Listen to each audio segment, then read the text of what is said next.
Hello everyone, my name is Johnny5 and welcome to the Scholar Open Tournament for North America. I'm going to be the primary host of today's tournament. Later I will be joined by Blue Squadron as he wraps up the EU tournament. Just for those who might not be aware, this is a scholar class only tournament, 1v1, to see who is the best at the new class, receiving several buffs so far, so it might be a bit different than people initially expected. I tested and played in the Thursday night live kind of scholar session with Etsu and Moshi and so Frosty, and I was actually quite surprised at the amount of damage that the class can put out. It can easily one-skill people. It can do everything it needs to stay protected and get CCs, so I think we're going to have some nice skill expression in tonight's tournament. We'll be adding Blue Squadron in whenever he arrives and that other tournament finishes up. For today, we are going down to the Sweet 16, where we'll be stopping and resuming tomorrow. It is a best of three single elimination tournament in the meantime. No grabs, the battle of SA trade. You say that. But if it is, we'll go ahead and get started. I'll be doing some of the initial calling for it. I see Greeds is ready. We're just waiting for Moki. While we're kind of waiting for that, you can do exclamation mark bracket if you would like to see the actual challenge bracket. We have exclamation mark Blue Squadron for when he will be joining in. I have my normal stuff. It's all in the title. If you want to see any of that, go ahead and just do the exclamation mark. Greed said, I did not prep. It's all Jover for me. Don't worry about it, Greeds. No one prepped. I didn't prep for the Thursday night live battle, and while I could not land a single CC to save my life, I could stay well protected. Bracket, and it's linking the that's not right. It's linking the wrong delete com bracket. Let's see if that does that. Okay. Add com bracket link. See if that fixed it. Cool. All right. It looks like there's going to be a quick ad break. We're going to go ahead and just give Moki another minute. I want to let that ad run. I don't want you guys to miss this as much as possible. I limited the ads. I turned them all the way down as per normal. It looks like they're going to be ready. So actually, we're going to go ahead and snooze it. I can snooze the break. I love new features. All right. Let's go ahead and get started.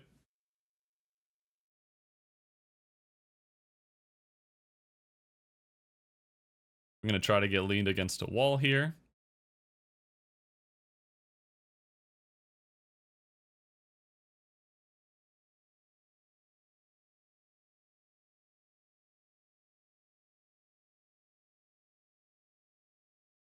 All right, again for this, we have Miyoko Heart versus Greeds. Of course, everyone is going to be on the Scholar class tonight.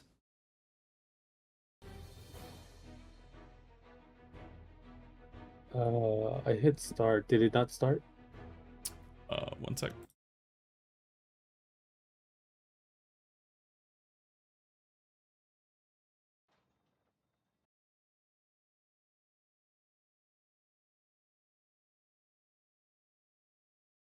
Looks like it started. Slight technical. It's not letting me grab onto the classes, of course. Please, game, I beg. We see Greeds and Mocha just kind of trading into each other. We'll change some of the settings here just in a second. I didn't realize that as well. Of course, non-professional here, don't mind me. Both of them just trading into each other, throwing abilities back and forth, staying somewhat protected. It's a lot cooler with a lot of the animations. We'll turn that on here in just a second here. A lot of it is just them blinking around. I cannot wait to see this class in Node Wars, just blinking around, having my settings like this. So it's going to be a fantastic time. A lot of them still staying protected, though. No CCs out from either opponent yet. Just waiting to see if they can manage to land some sort of CC, or if one of them misses one of their protections and switches to a forward guard. There's plenty of skills on this class that can be used to get back behind the forward guards. You can use the spacebar flow out of Shift Q or various other abilities to get behind somebody, and it is a nice CC. Used it a few times during the Thursday night fight. Both of them still just kind of trading into each other, staying above 50% health here. Miyoko getting a little bit lower than Greeds, winning so far in the trade. This class can put out some good damage, especially if you're using the proper amount of crystals. As a reminder, with trial classes, resistances are going to be kind of futile due to the fact that they have essentially 4 LCARs if you're spec'd into it correctly. So you really want to protect or go into damage or just flat stats. Greed's getting an initial CC, forcing the V. Is he going to get a sniff here? Nope, no sniff yet. Going back into it. Greed's with the upper hand as he still has his V. Both of them still just trying to stay protected, trading into each other. A lot of just damage swinging here. I almost wanted to add the barrier after watching this. With the amount of movement that this class has, it's one that can stay protected. It can stay away. It can do what it needs to do to stay alive. Still trading into each other. Both of them starting to get low now. Greed's at 50%. The timer has hit. Greed's taking the first win. Let's get you the nice settings here. Should we turn that off? And we will... I know it's in here somewhere. There we go.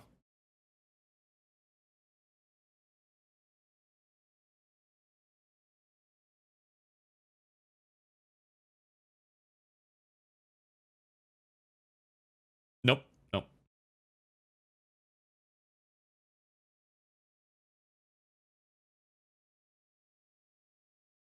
Looks like my music isn't quite working, but we are getting the match to start back up.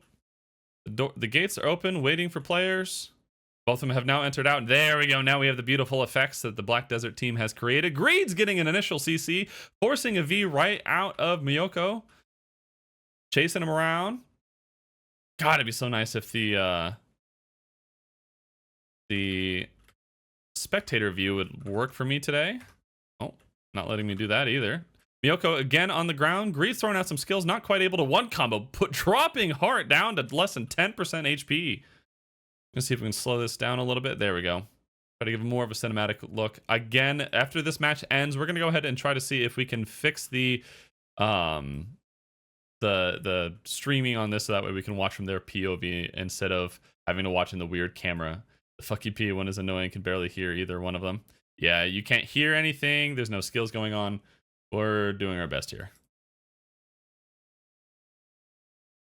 We'll fix all that in a second. You know, first round technical difficulties.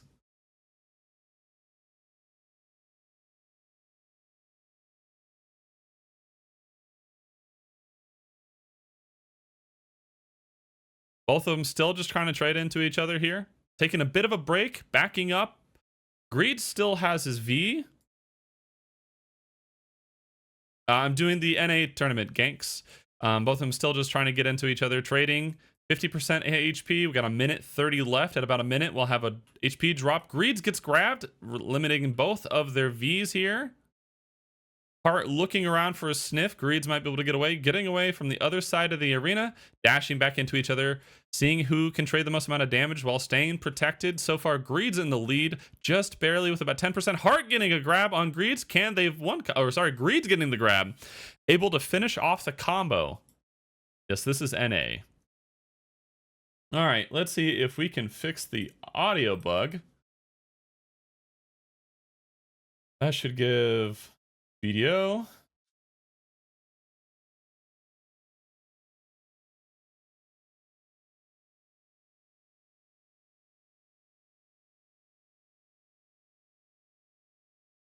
All right.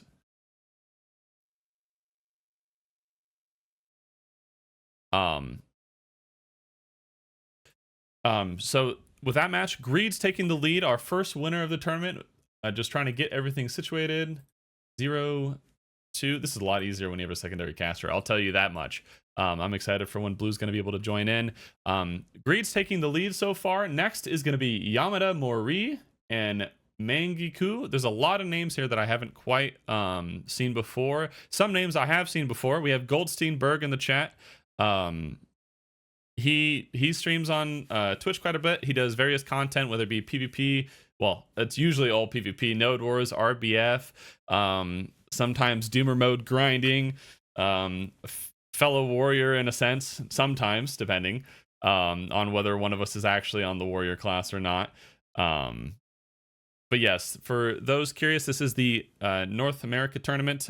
Blue Squadron is currently helping with the EU tournament kind of wrap it up. Of course, it's not going to save any of my settings. All right, moving on to, we skipped 7 and 6 because, again, people aren't here. Moving on to 8, which is going to be Cuz, who I know is here. I saw him in the chat. Versus Kalidos. Hopefully Kalidos is here. Let's Toledo's. All right, Skulls. I know you were here earlier. It looks like that you have also gained a first round. All right, moving down. Super Keto, your opponent had already contacted me and let me know that they won't be here. So now we're moving on to what is supposed to be match 11 of Codex Shadow versus Solitary? No, Solitary. I can't English today. Solitary.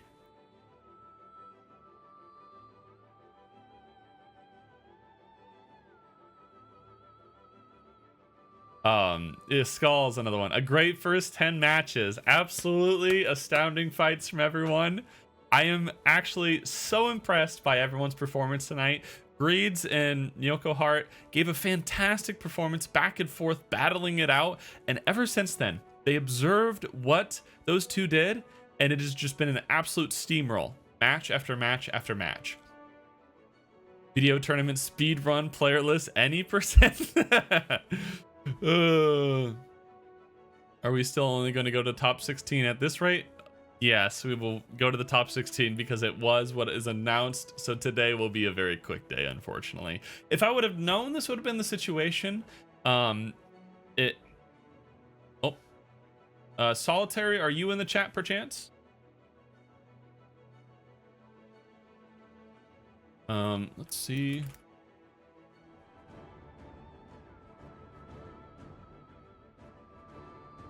All right, hello everyone. Thank you, Anfield, for the 279 raid, and Black Desert Game for the 1,186 people. Hello everyone. My name is Johnny5. This is the North American tournament for Scholar. We've had a little bit of technical difficulties going right into people deciding to take a little bit of a nap, not quite making it. We have several ads. If you would like to get the challenge bracket itself, you can do !bracket. If you would like to get the various social media links to Blue Squadron, the co-host who will be joining us in just a second, you can do !blue_squadron. And then, of course, there's several other things there if you would like to grab those. We're getting the next team in, which will be St. Felipe and Rush in. We believe that they're both here. I feel fairly confident that they're both here. So just want to make sure. Okay.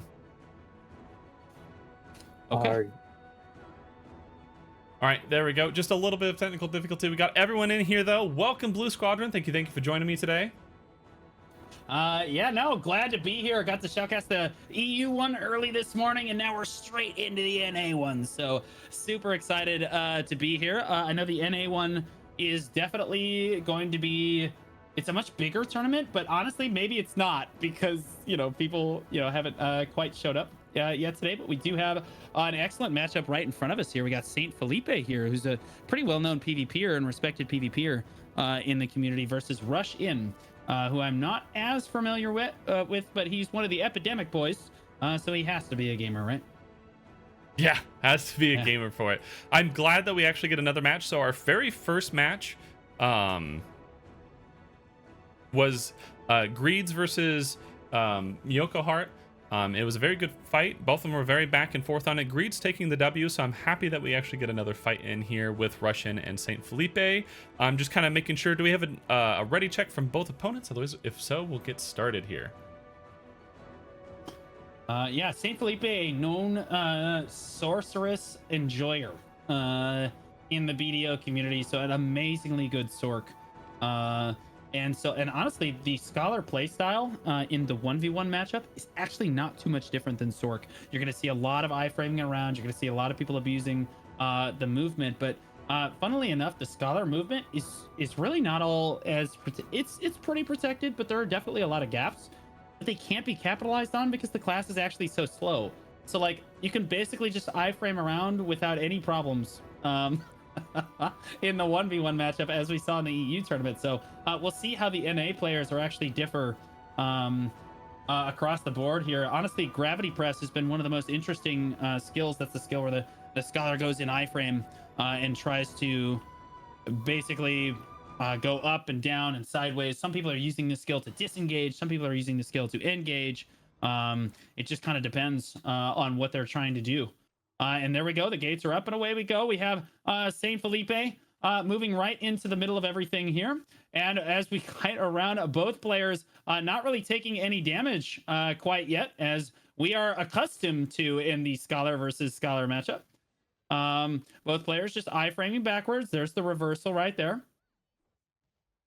Beautiful job. No one getting caught quite yet. Interesting things you can do with the gravity blink and the attraction on the hammers. You can just leave it linger out there and let your opponent kind of walk into it and then get a cheeky CC by teleporting behind him very quickly. It's something we saw that was very cool in the EU tournament as well. But so far, St. Felipe trading very well with Rush here. Both players still at just about 100% HP, as they are basically agents in the Matrix. The bullets just can't hit anything. HP ticked down to 80% at the 2-minute mark.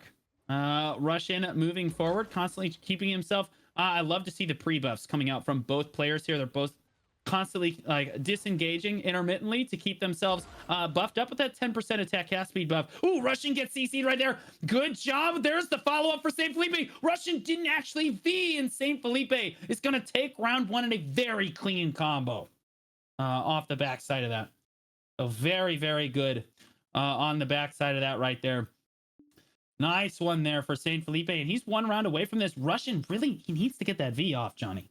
He's got to be able to get the V off. I'm very happy to see that Scholar is in a place where it can one combo. So it's not going to be a kind of a tournament where you can just slug off anything that happens to you when you're on the ground. You have to use that V. If your opponent is knows what they're doing and gets that re-CC like St. Felipe did right there, they're going to be able to kill you. You got to be careful. Absolutely. Yeah. St. Felipe getting his pre-buffs out right as he comes out of the gate here, and both players getting very aggressive on each other at the start of this one.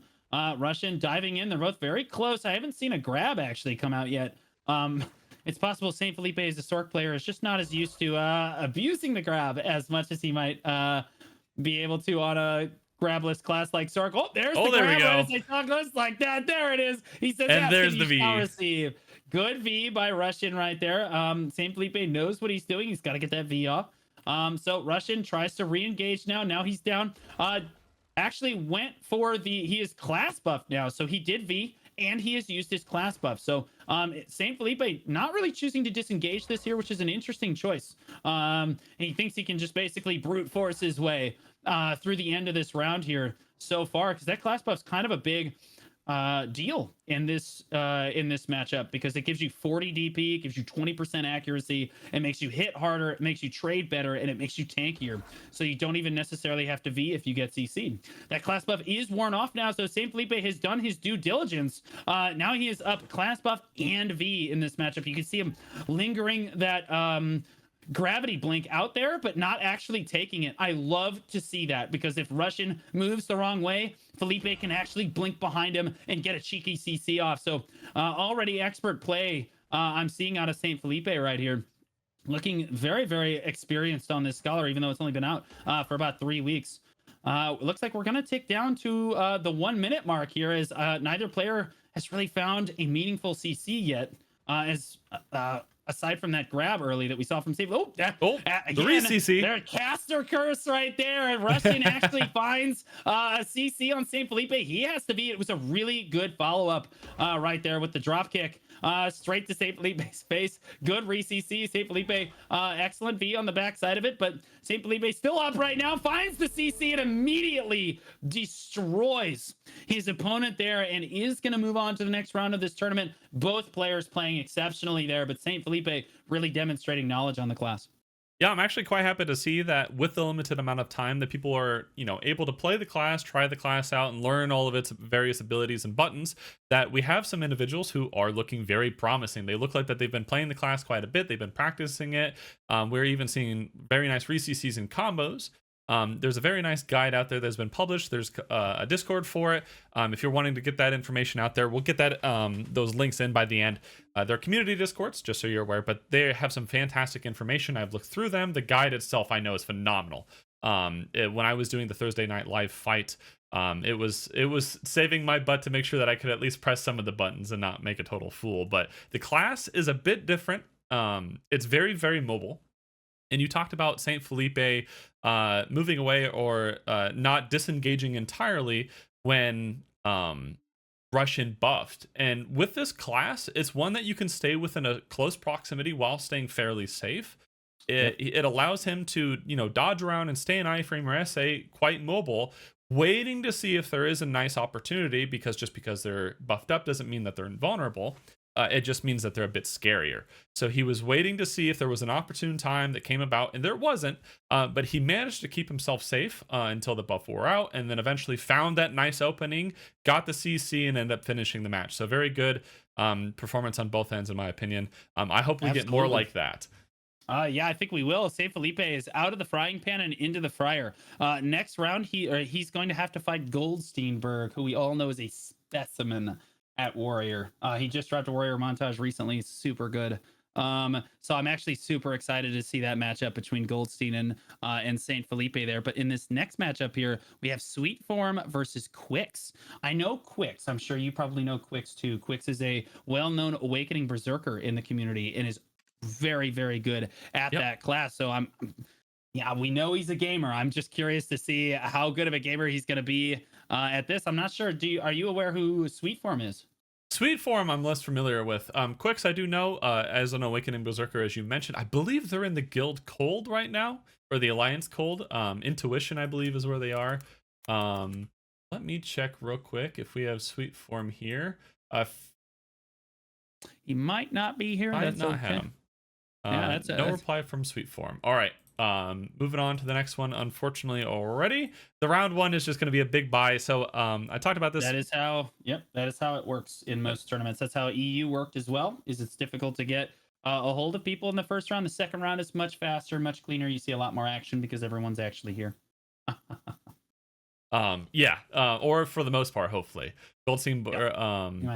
Goldsteinberg fighting Saint Felipe in the next round 2 is going to be interesting. I know they practice against each other very briefly. Both of them are very experienced players. Both of them are quite capable on their respective mains. So I'm hoping it translates onto the Scholar. We saw Saint Felipe fight, and he definitely seems to know the class. I haven't seen Gold fight yet, so he named himself Zero Practice. So let's see if that is actually true or if that's going to actually matter. Gold has played Musa and Ranger, and he's just and he recently picked up Awakening Berserker. The dude just gets feeds. It doesn't matter. The dude's just a specimen of PvP, man. He literally just gets feeds on anything. But Saint Felipe is also really good.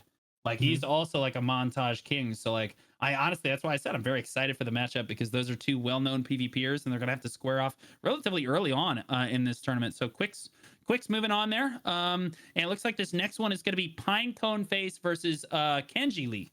And I'm not familiar with either of those two players. So I'm interested to see what their play styles or what they're going to bring to the table is going to be kind of here.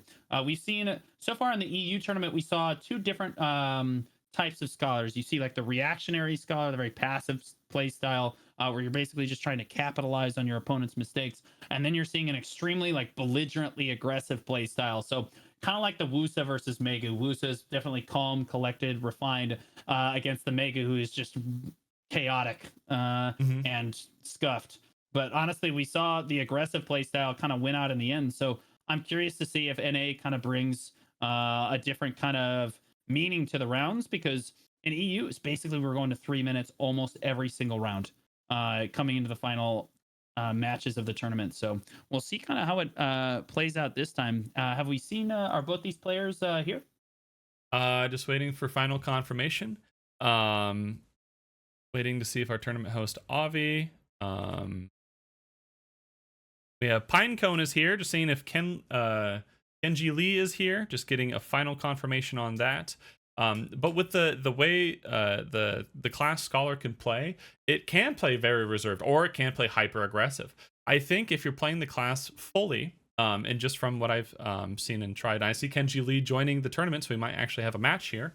You can use a lot of those abilities that you would use to kind of retreat or back off and stay safe in a very weirdly aggressive manner. So the backwards dash, it's like an SA into an iframe. You can 180 your camera and use this to forward push. I was using this a bit in the Thursday night match.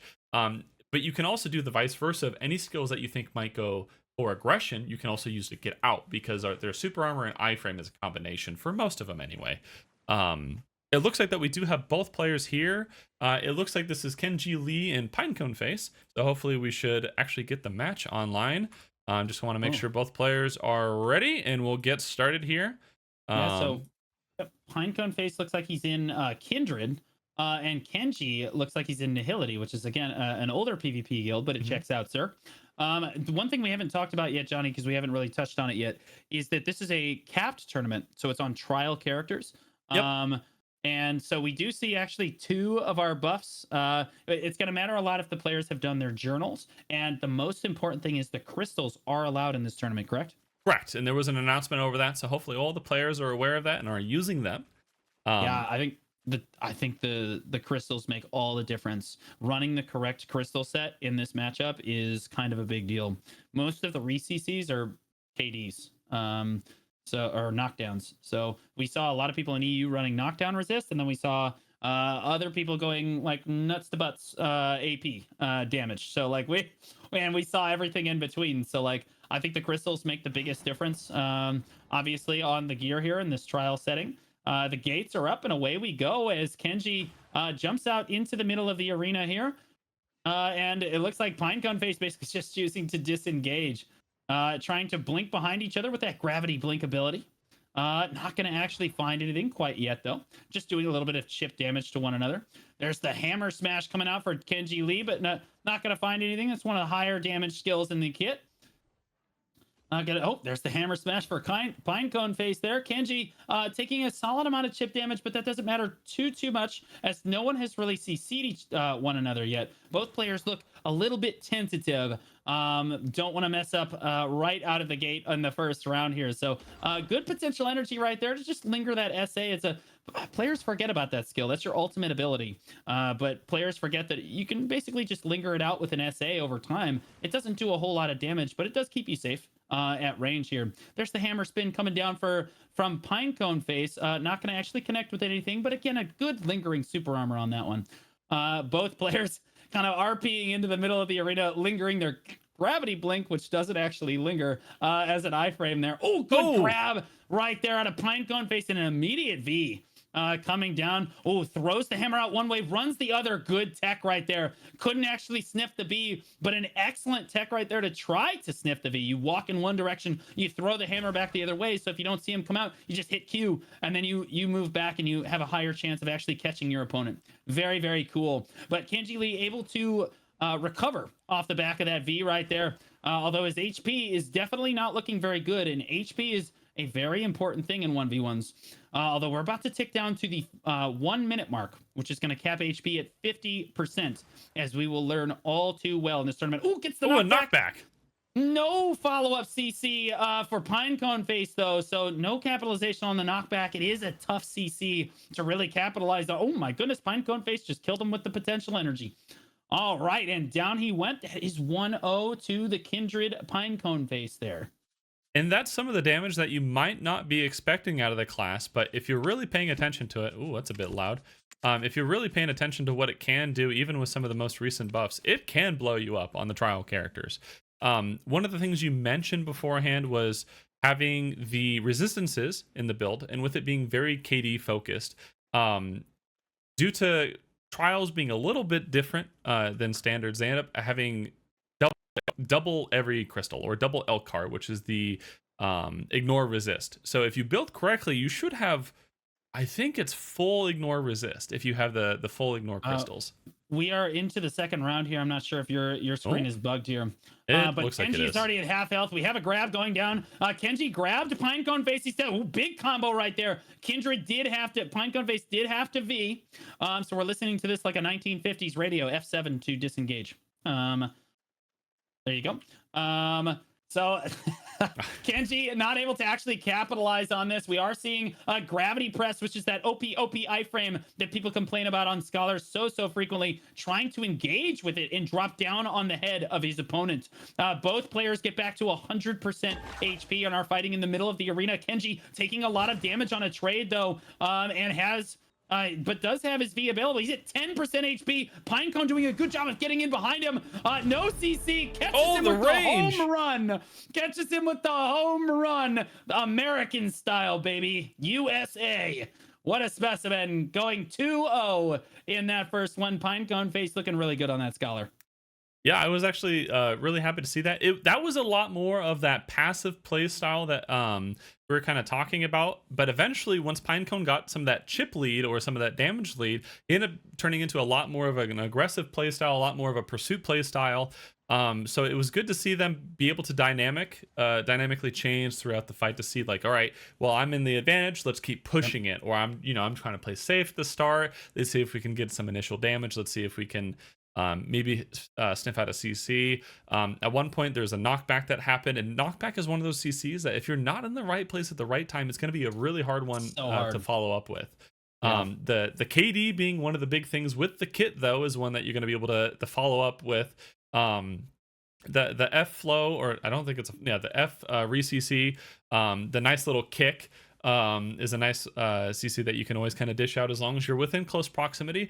One of the issues I was having, and this might be partially due to inexperience in comparison to some of the people who are fighting tonight, is that sometimes you would land a CC, and due to about all of the abilities having nice movement, you ended up placing yourself far enough away. You're like, oh no, now I need an ability to move me exactly that distance to get to where we need to be. It's kind of hard, right? Yeah, you do have to move. Like you're constantly moving around, so like all of your skills are like micro repositioning you, so it's kind of hard in that way. So like honestly, the best scholars are the ones that understand how their class repositions them. But I say the best scholars, the class only been out for like 3 weeks, so it's kind of a tough thing. I will say that, have you talked about the Rabam skills at all yet? Not yet. I was going to mention the one, but we were kind of jumping into it. If you want to take the lead, go ahead. It happens. Yeah, so the Rabam skills, you can actually go Raybam, Rabam, whatever you want to call them. You can actually choose either one on basically each of them. They all have their advantages and disadvantages. But one thing we saw in the EU bracket is almost everyone is taking Golden Boon. That's that like shred the slows. Like buff basically. So basically it takes all slows off you, and then you can't be slowed for the next 30 seconds. And I think in a 1v1 situation, that's probably the correct take to take a skill like that. Scholar does not do super well with slows, but you can put slows on skill add-ons. So like that's an important thing to keep in mind when you're talking about a capped matchup like this. All right. And the cap match makes some of the abilities way more important because you're talking about that. When things give you AP or DP, when you're at the lower brackets that are the trial characters, it's going to be way more important to have those abilities up. Like you talked about in the St. Felipe versus Russian fight, that they were getting out of the fight briefly to get their pre-buffs up. And whether it's, something of attack speed or AP or DP, when you're keeping those things up or keeping those debuffs on your opponent, it's going to give you a significant advantage than it might in something like uncapped. Absolutely. Yeah. And like we see the best scholars in these in this tournament basically pre-buffing intermittently, but you got to be really careful with it because like most of her pre-buff skills are actually, there's like gaps all over the place. There's more gaps than Swiss cheese in her pre-buff skills, like the hammer punch and things like this. So you got to be really careful about when you're choosing to use those skills because you will get CC'd immediately since you're basically always going to be in proximity, close proximity of your opponent. How are we looking on this next match here? It looks like we're moving into the second round of the tournament here.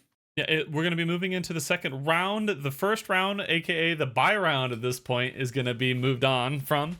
But thankfully, moving into the second round, that should mean that most of the people there, assuming that they didn't have a bye, are going to be around as they've either participated in previous matches or they've shown that they are around and can participate for the next one. We're just seeing... I see Yamardi. Yeah, I was going to say Yamardi Mori and Mangiko. Have not technically fought yet. Neither has Quex and Slow Drizzle. So those were a couple of them. Yeah, round one of Quex, Slow Drizzle, and Dror and Isam. All four of them were not around. So we were waiting to see if any of them arrived. So that way we could know who to put for the bye. That makes these matches that we're about to see here, this Greeds versus Ku and Aku TV, This is actually really important because whoever wins this match here basically gets a bye into the round of 8. That's a Yep, big deal. that's a very Um, big deal. yeah, that's super big. So, and honestly, Greed's a pretty well known PvPer here. So hopefully, he shows up for the tournament here, and then Kuanaku as well, because he had a buy early on. Has he messaged you? He just trying to get some sort of confirmation.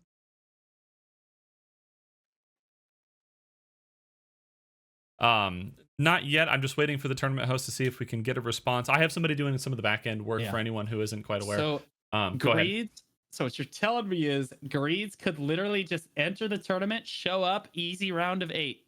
Greeds did have a fight in the first round, so it was Greed. Oh, It he started did? off, Okay, yeah. alright. It started off Okay. fantastic. Greeds and Miyoko Heart did fight. Greeds ended up winning the match. Greeds did show that he was very capable in the class. He had been practicing it a bit, and won the match 2-0. Moving on, and then might get a bye into a second bye. So let's see how many buys we end up having in it. Let's see. Hopefully it's quick. It'll be all right either way. What are some of the players you're most excited about in this tournament? I know that like there's some pretty well known people in here. I know Inaros is in the tournament. I see Deadly Nightshade in here. I see Rujinx is in the tournament. That's kind of big. Goldsteinberg, Saint Felipe, Quicks. Honestly, we saw Pinecone Face in the first round as well. There's some big name brand players in this tournament. So honestly, very exciting to see. Even if the majority of the first round, okay, yeah, players didn't show up. It's still a bigger bracket than the EU one. It's still a bigger bracket than the EU one was, even with all the people that showed up. So with some of the big names, we have like Goldsteinberg, we know Greeds, we know Quicks, etc. That's a lot of names that are coming into this who have been known to be proficient and good on different classes. But you always wonder before you see their first match, well, how much practice have they had, right? Is it going to be like a Saint Felipe situation where it looks like he's playing Sork 2.0 with a grab? Or is it going to be a situation where people might be stumbling over buttons? And, I play Warrior sometimes. You never know. But when I got onto that Thursday night live, I was able to do a lot of the movement. I can do some of the combos and damage trading, but there's a couple skills in the kit that aren't as intrinsic as you might think they would be, or I felt they wouldn't be. So I'm ready to see some of these people kind of show up and see and show what they can do on the class. Along with, I love a good underdog or a dark horse like Pinecone Face. I wasn't familiar with the name, but coming into that first match, just kind of blowing their opponent out of the water, going right through it. So I'm hoping we get a couple more of those sleeper individuals who come in and just kind of show up. Kind of see just the end. All right.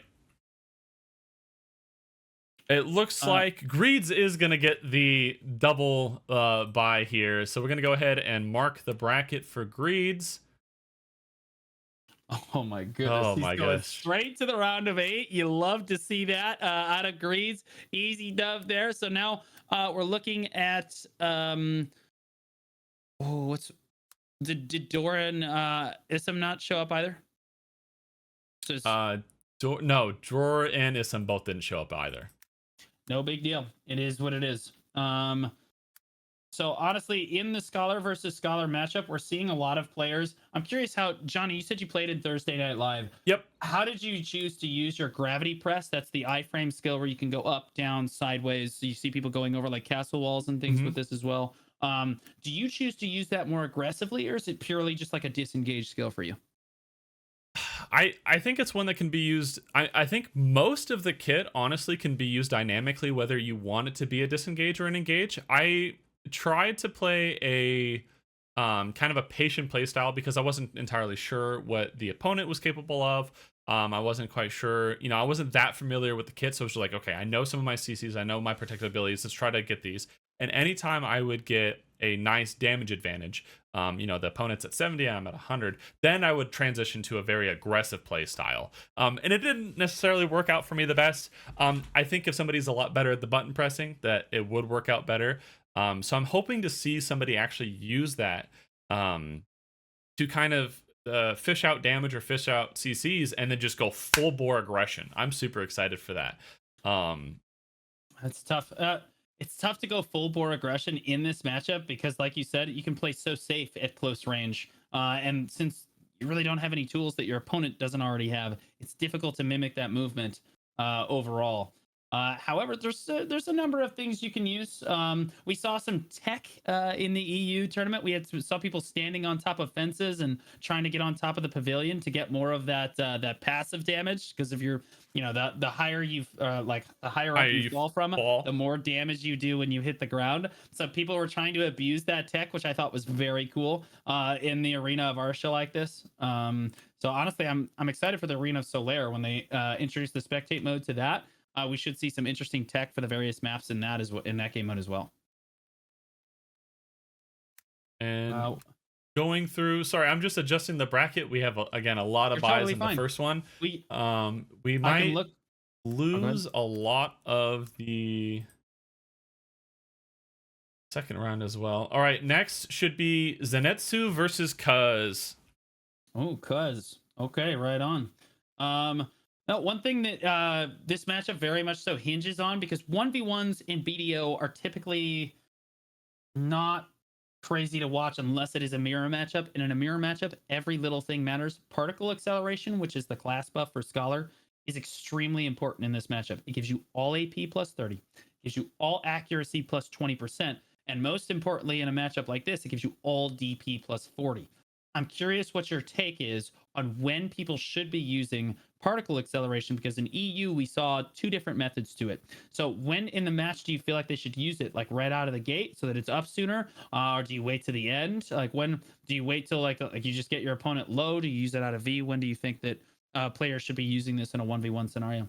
So I think there's a couple approaches you can take to it. So if you use it right out of the gate, the advantage with this is it allows you to have it up more often. If the fights go longer or whatever it is, the cooldown ticks down. If you wait until the 50-second timer, the 50% HP timer at 1 minute, then what you can do is pop that, and if your opponent doesn't have it, you just trade into them. So you can play a somewhat passive play style, or just standard, because you can one combo without it just fine, and even trade well if you're doing good forward guard and SA back and forth on it. But if you wait until that 50% HP lock and you just pop that and you go full aggression SA trade mode, you're going to win every time, assuming that your opponent doesn't have it. And especially if you're able to use that with forward guards, that's going to give you even more of an advantage, because it's going to affect how tanky your forward guard is as well. So I would almost want to use it for the 1 minute mark. I imagine that a lot of people would use it out of the gate. I don't know if there's another way you could use it, maybe like when you're low or something as like a bait. But what were you seeing in the EU tournament? All the best scholars were all using it at the 1 minute mark. Your assessment was spot on. The 30-second to 1 minute mark, where they could find the advantage. They would basically wait till the very last possible minute. You wait till the health bars tick down to 50%.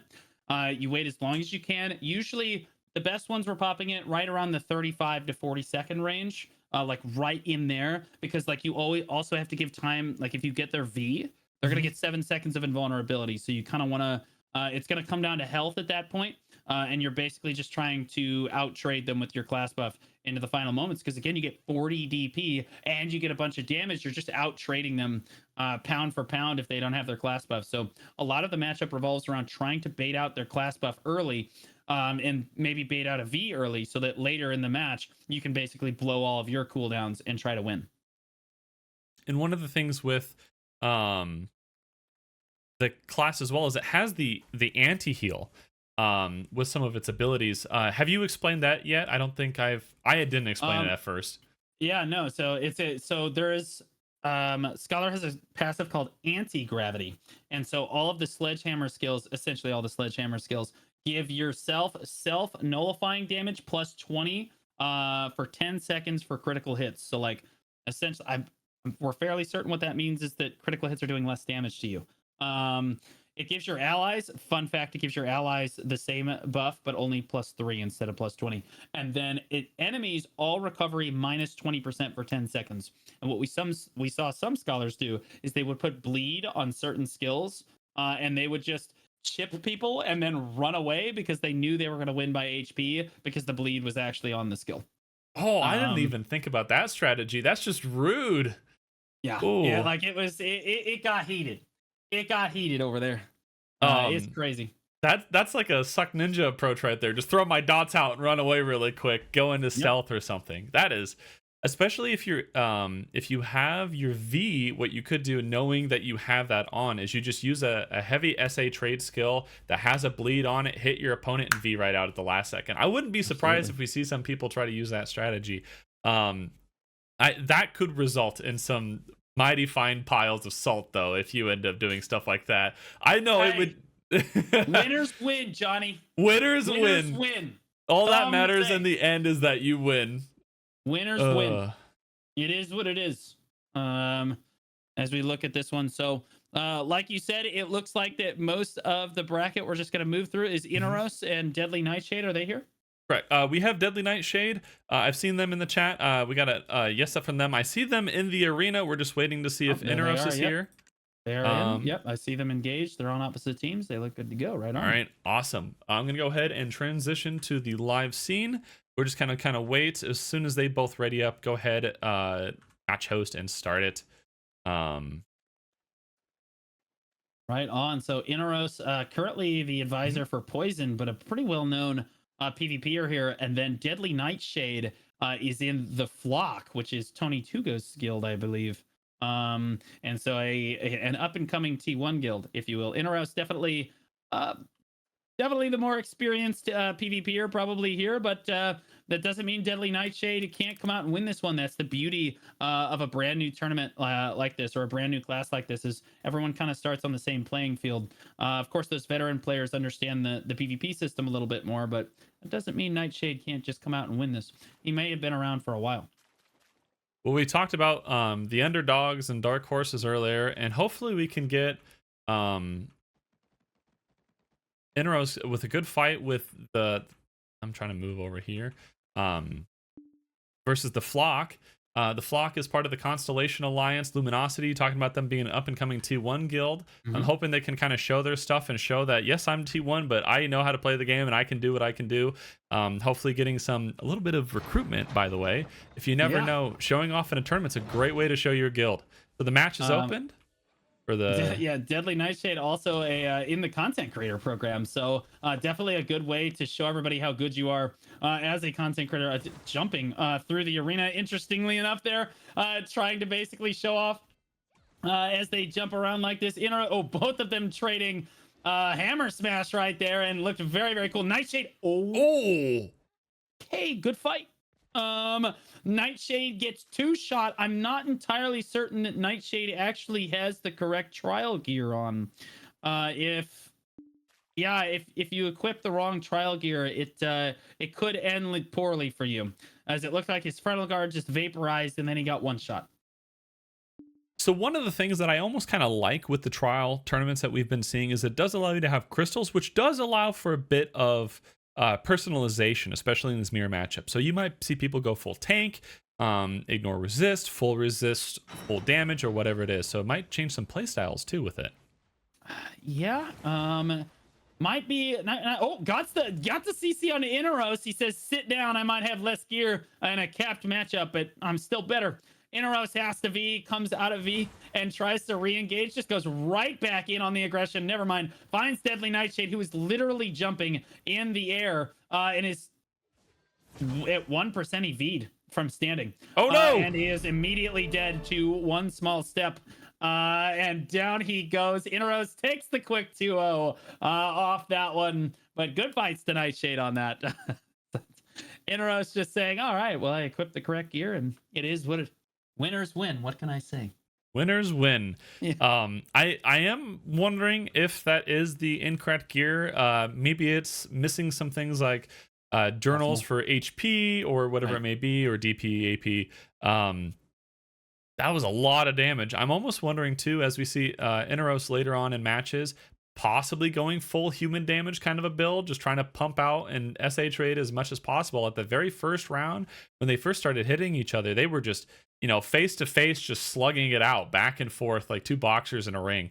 So I'm wondering if they're going to continue that approach with the anti-heal having a bleed and then going full human damage. That will just allow them to tick down that HP and hopefully just deal massive amounts of damage and just try to get their opponent out as fast as possible.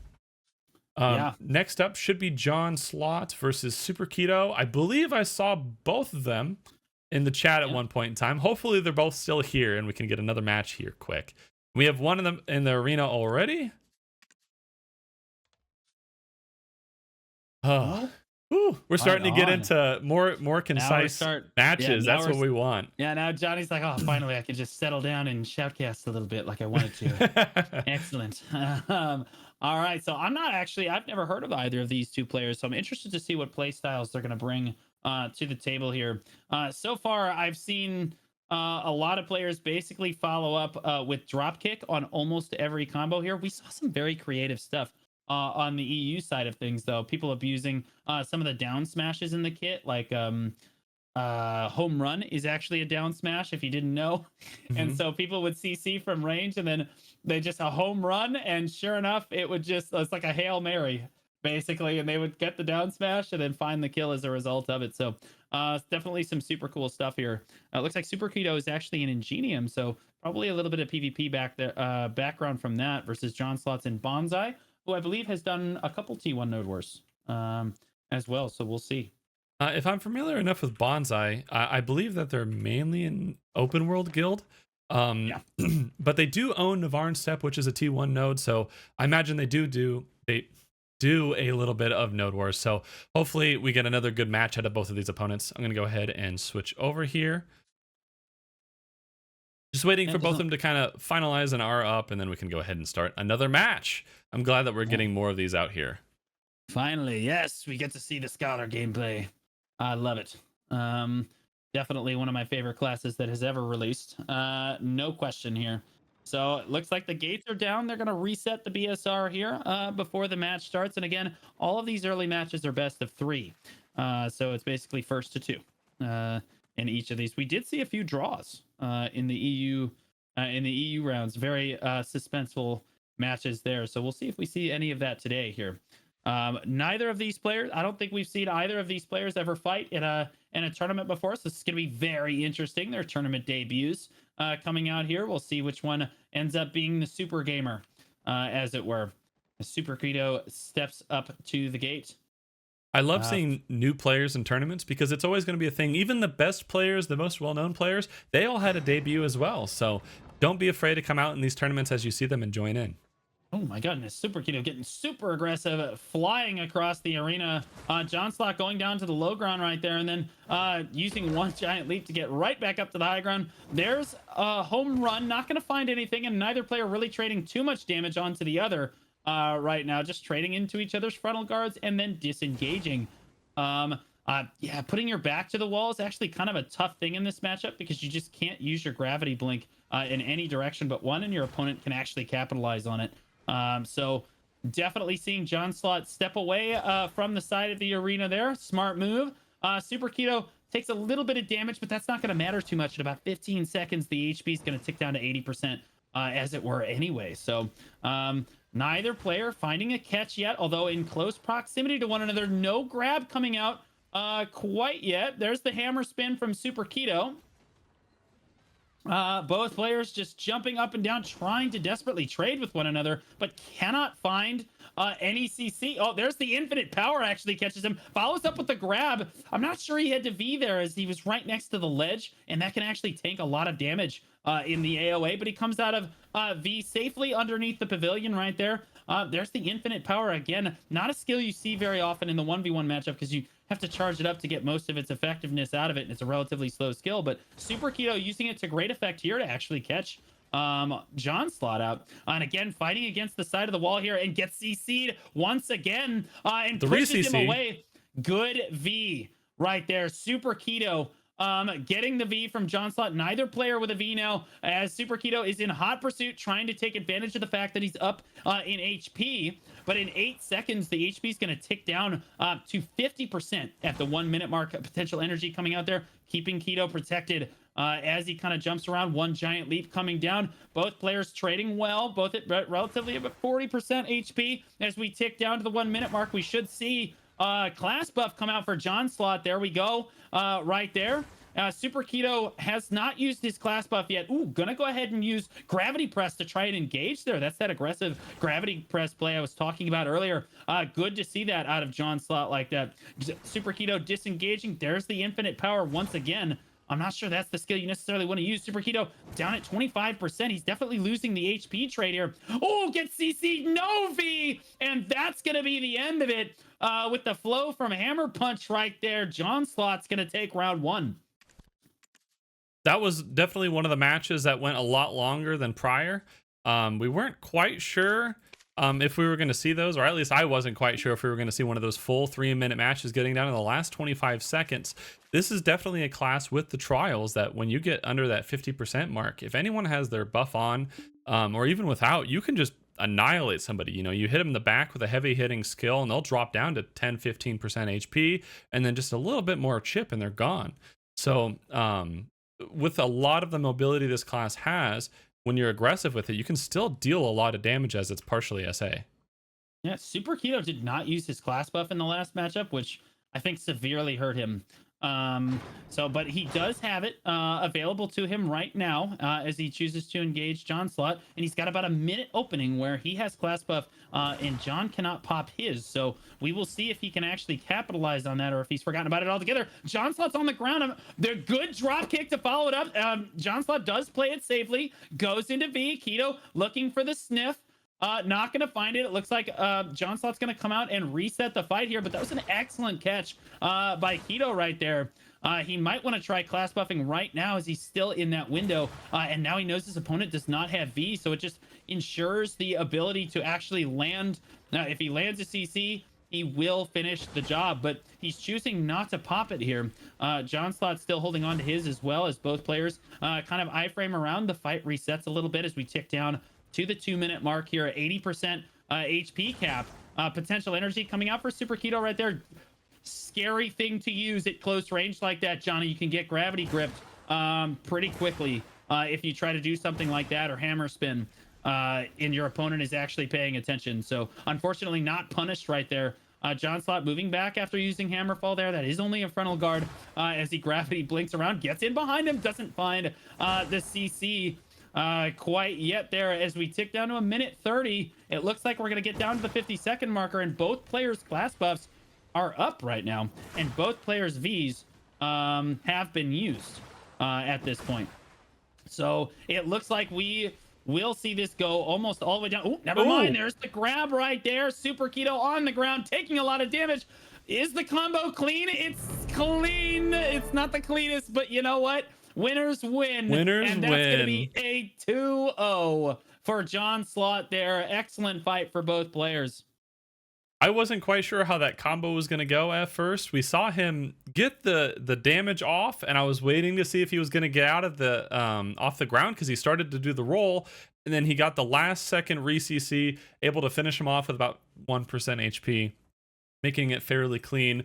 I see Rujinx already in the arena, so hopefully this is another quick one. I like these. They're starting to cook a bit more. They're starting to get faster. We're cooking now. And as we continue to dial in, these matches will get more and more of experienced players, people who have been practicing a bit, or at least can push buttons well enough to appear that they've been practicing a bit. So I love how the thing is to say nowadays, I feel like the new trendy thing to say is lock in, boys, lock in. Lock in. That's basically what you just said. It's basically what you just said. We have Codex Shadow versus Rujinx here. Rujinx is an extremely well-known Wusa player who has probably one of the best Wusa montages I have ever seen. Absolute specimen of a PvPer. I know he plays multiple classes, but he's most well known for that Wusa play. And then we have Codex Shadow in the Dynasty here. So as good as Codex is, I do think he's playing kind of an uphill battle here, Johnny. Knowing Rujinx with all of the background that he definitely has an uphill battle, but it's one of those things, again, with the underdog, if you get the upset, people sometimes like it, but sometimes people like to pull up the pitchforks too. You know, they might have a favorite, but I like to see it either way. We either have the experienced individual going through who we know is going to put on a good fight and a good show, or we have somebody doing a little bit of an upset who can hopefully come in out of nowhere and sweep it for the tournament. So let's see what it ends up being. The first round is usually a good tell on what it's going to be in the end. Codex Shadow is actually not at the gate right now. He might not actually leave the gate. Rujinx is waiting. If he does not, yep, okay, well, he forfeited the round. I'm not sure what he was doing. He was gonna jog out, and then he turned back around and started talking to the vendor. So that's all right. Good fight. Yeah, Rujinx taking round 1 off sheer intimidation. What a specimen. What an absolute specimen. We call this a pulling an Alusha, if you will, as North America is known for this basically all around the world. Oh, look at that. Rujinx, being the homie that he is, tried to pull him out of the gate. You can actually grab people and pull them through the gate. So Rujinx actually did try to pull him through to give him a fighting chance. But yeah, no, North America is actually known for this, as we just refuse to leave the gate. As a general rule, Alusha did this in the Best in Guild tournament in the semifinals. As well on the Valkyrie. And the funny thing is, he still almost won the round because Valkyrie is a fair and balanced class. Tragic. All right, so 1-0 to Rujinx so far in this one. Based on PA tournament rules, if you don't leave the gate, you forfeit the round, sadly. So it is what it is. That's okay. He didn't need it anyway, Jotty. It was just a handicap. He's just giving it to him. He's hyping it up. He's hyping it up. We talked about being locked in, so we're going to see if it's either a locked in moment or if it's going to be the actual handicap moment. That's right. We're going to lock in now. Here we go. Now, this would be one of the ultimate BMs to just sit behind the gate for the first round and then come out and 2-0 your opponent. Yeah. You see, and the match is commenced. All right, and Codex left the gate, so automatic improvement over the last round here. Rujinx blinking around. Neither player really taking a bad trade yet. Nobody getting CC'd right out of the gate, which is a good thing. But Rujinx knows he's already up around, so he's not really the one under any pressure here. As Codex kind of blinks around, tries to get in position for the grab, misses the grab right there, and Rujinx, I am sure, saw that and can be as aggressive as he wants to be on the side of this for about the next 10 or so seconds as that grab is on cooldown. Going in, not actually going to find anything. Codex, honestly, living life on the edge as Rujinx gravity blinks toward him right there. Ooh, looks for the grab right out of the iframes. Not going to find it as both players disengage. And neither one really wants to blow a major cooldown yet. There's Rujinx pre-buffing himself, making sure if he does get a catch, he is ready. Both of them playing very passive.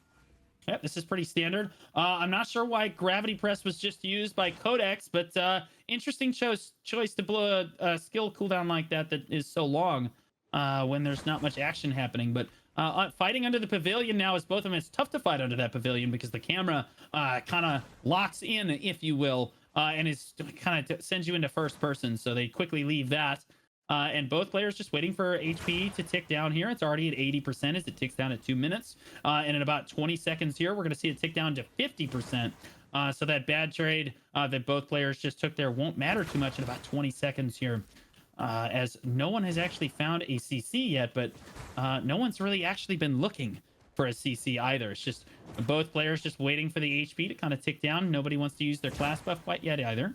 Oh, there's a grab coming down right there. Codex almost certainly has to V. Good grab by Rujinx, and he's going to go for the Snifferino right here. He is going to find it. Not quite going to get on top of it in time, though, as Codex barely gets out to safety. HP is down at 50%. It looks like Codex gets the V now, and now it's Rujinx that's on the back foot of it, but he's locked at 50%. Ooh, can he get on top of him? No, Rujinx with a cheeky V right in place right there. And Codex was not expecting it. That's why you throw the hammer back to where you were, just in case that happens. Oh, good catch by Rujinx. Drop kick from behind him and finishes him off. Makes short work of him. That is 2-0 Rujinx in that round there. A good play by Rujings, getting a free buy or free win on the first round from his opponent sitting legend. behind the gate. That'll let Rujings go on to the next round. Next should be Nubis Tamer versus Rocket G. I know I saw Rocket G earlier. He ended up having a bye. They'll be fighting Nubis Tamer. Hopefully they're here. Yeah, not leaving the gate is a bold strategy, Johnny. Let's see how it works out for him. That's a bold strategy, Cotton. I don't think it paid out for him too well on that one. I missed the opportunity to say it then, so I had to at least deliver it now. It's like we said the same thing in EU. Believe it or not, that did happen once on EU too. Oh, okay. It is what it is. We're not complete clowns. We're all clowns together. It is what it is. So Nubis Tamer versus Rocket G. Do you know either of these players? So I know Rocket G. He is currently an Omniscient. He used to be in Nerds the last time I saw him. I've seen him in a couple other T1 guilds around as well. Primarily for the longest time, as far as I was aware, a T1, T2 gamer. Now starting to step up into the T3, T4 scene. So hopefully getting a lot of practice there and bringing that up into the arena. Fighting Nubis Tamer, who is here, the advisor of Tax Evader, a guild I'm much less familiar with. Have you heard of them before, perchance? I have. I've fought them open world multiple times, and I've seen their advisor around for sure. And he is the advisor, so I just didn't recognize him right away when he came into it. I will say that Omniscient was one of the strongest up-and-coming guilds of 2023, so being an Omni definitely adds some weight to his to Rocket's name there, so definitely a very respectable PvP guild there. Tax Evader is an open world PvPer. He's no stranger to PvP for sure. He knows what he's going to be doing here. So definitely an even matchup, I think, as far as nameplates go. But we will see how they choose to play this as the gates are about to go up. Wait, why is Rocket G started in front of his gate? And is immediately punished for starting outside of the gate. Punished by that was interesting. Good, honestly, not a bad combo, but not the best combo. Got CC's Rocket G off the back of that bug right there. Rocket G immediately regrets his life decisions, but Nubis Tamer backing up now, not actually finding any sort of long cooldown. Didn't get a V, didn't get the class buff, and so the health bars are gonna kind of reset off that because he fumbled his combo very sadly at the end there. But ooh, Rocket good with grab the CC. by Rocket.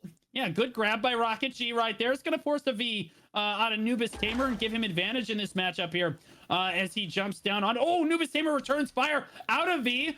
Oh, good clean CC on the hammer smash right there. And that also is very telling as he put the core skill on Hammer Smash, which we saw some of the EU players do as well, as it helps you combo a little bit better. If you don't want to use Dropkick in your combo, you can go straight into Hammer Smash as long as you have the core on there. So Nubis Tamer actually turning it right back around on him. Actually a much closer match than I think a lot of us thought it was going to be. It's down at both of them down close to 50% right now, and only a minute. We have a minute and 40 seconds left on the timer here. Rocket G gets caught from behind, but no CC coming out from Nubis Tamer right there. As one giant leap comes down, Rocket G not going to find any sort of catch right there.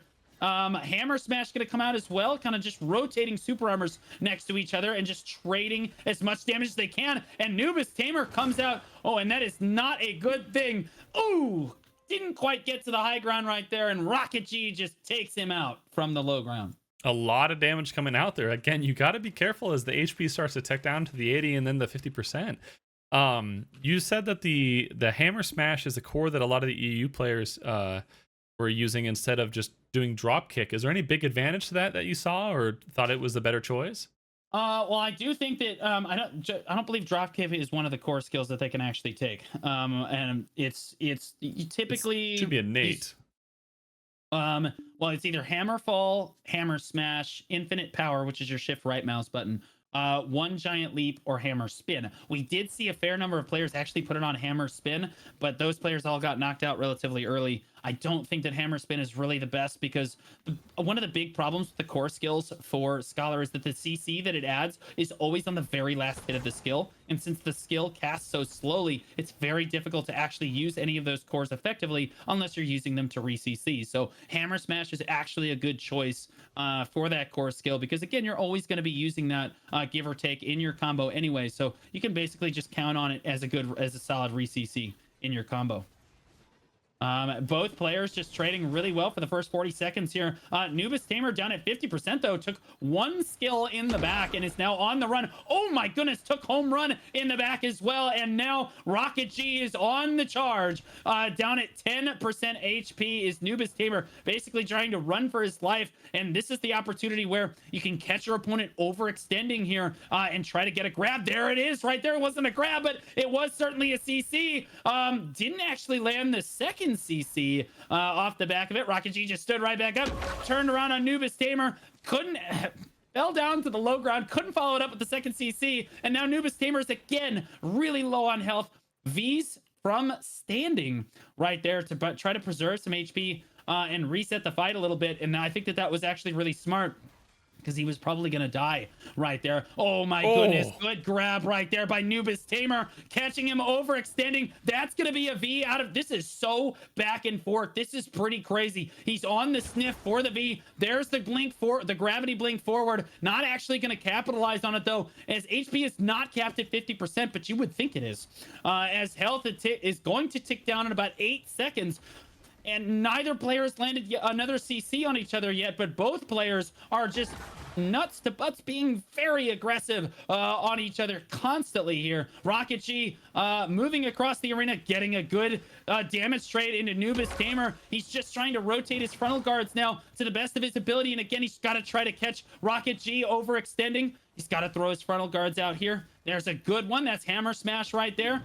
Both of them, as time ticks down, it is Rocket G that ends up just one-shotting him from standing, taking the 2-0, Johnny. You saw Nubis Tamer in that round, that last round, getting down to less than 5% HP, diving into the pavilion. And I think that's something that might be really useful for some of the players as they go through when they want to do some trading, is it limits your opponent's ability to move behind you, because that pavilion is acting like a wall. And he just kind of threw out forward guards while facing outside of the entrance where Rocket G was standing, and was able to keep himself alive until he had a nice iframe skill to get out of there and kind of resituate himself. Already got Goldsteinberg and St. Felipe diving in. That's going to be our next matchup. Ready. So I think that might be some of the favorites going into the tournament. It's the hype match, boys. The hype match, yes, sir. It's the hype match of this round for sure. Goldsteinberg, the legend of warrior that he is. He's re-rolled to a lot of classes recently. Hasn't played a crazy amount of warrior, but just published his montage. Looks absolutely incredible. And then you have St. Felipe, who is the GM of Disabled and helps run that alliance there. Does a lot of work for them. He is a very well-known Sork in the community. So both of these players are very well known. Both these players are very good. Johnny, what are your predictions here? I think it's going to come down to just who's practiced more. We saw St. Felipe earlier in the tournament showing quite an amount of impressive skill with the class, even for how little it's been out. Goldsteinberg naming his character Zero Practice. So let's see if it holds true or not. Did say that he did practice a little bit with St. Felipe before the tournament. So let's see if that ends up helping or hurting Gold. I would expect nothing less. St. Felipe's name is Tournament Winner 952. So a little bit more confidence coming out, less memes for St. Felipe. It is all business, just like the Stand On Business podcast we love so much. Moving around, looking at Goldstein kind of just running through the arena, abusing all of the wonderful protected movement that the class actually has to offer, and actually not getting caught at all. St. Felipe is just honestly struggling to keep up with him. Ooh, he didn't go for the grab right there.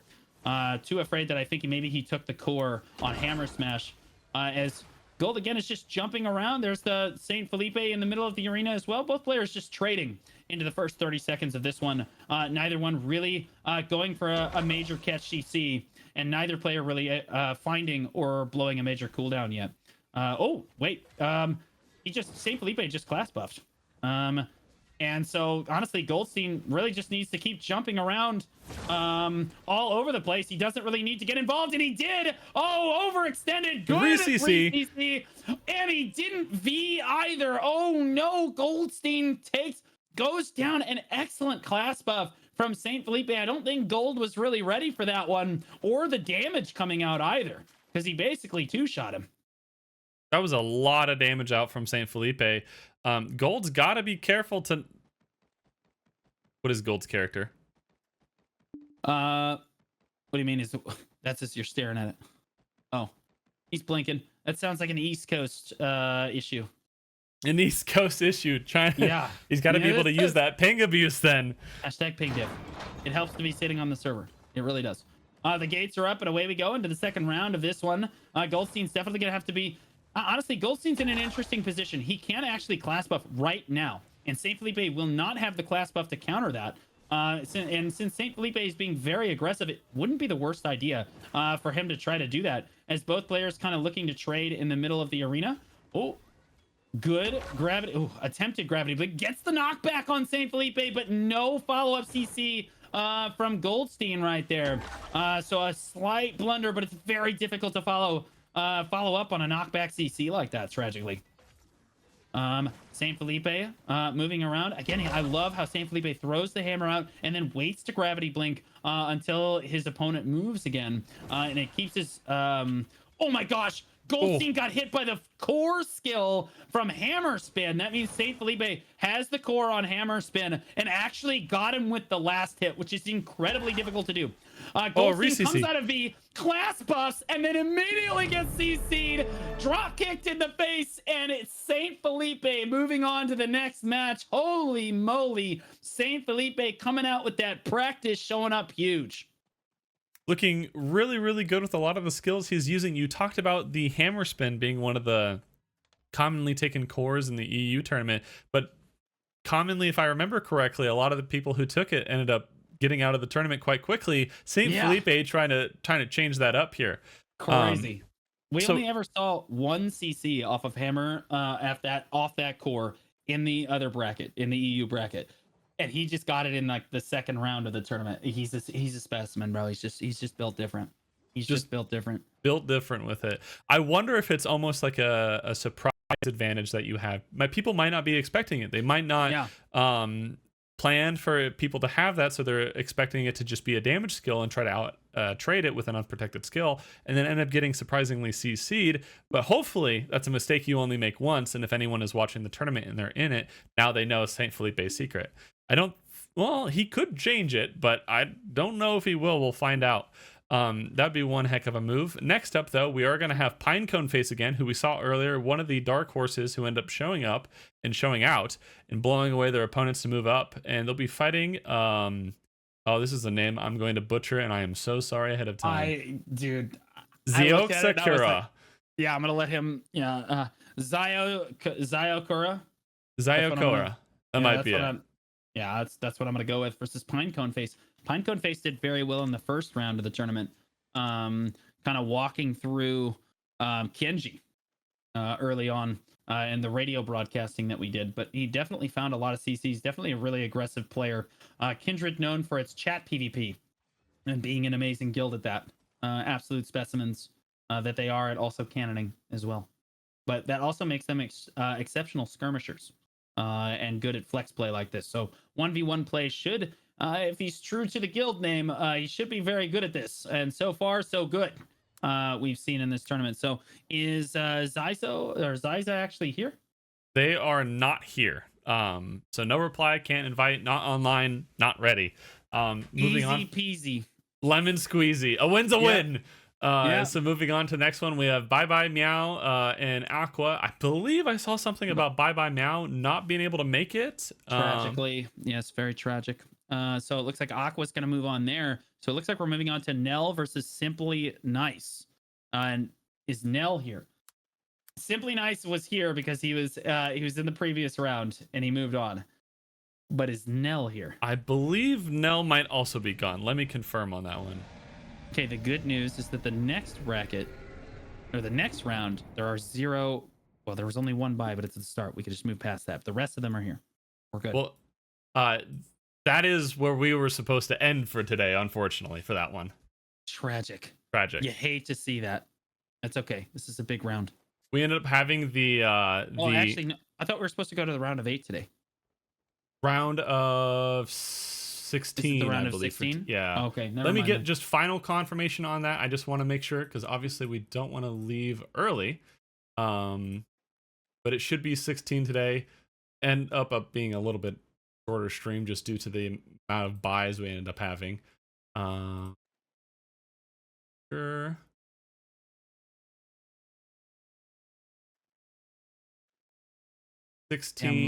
Yeah, so 16 will be tomorrow. Okay, right So on. resuming tomorrow. That'll be the same time for anyone at 1 p.m. EST or 10 a.m. PST, I believe that is. If I did my math correctly.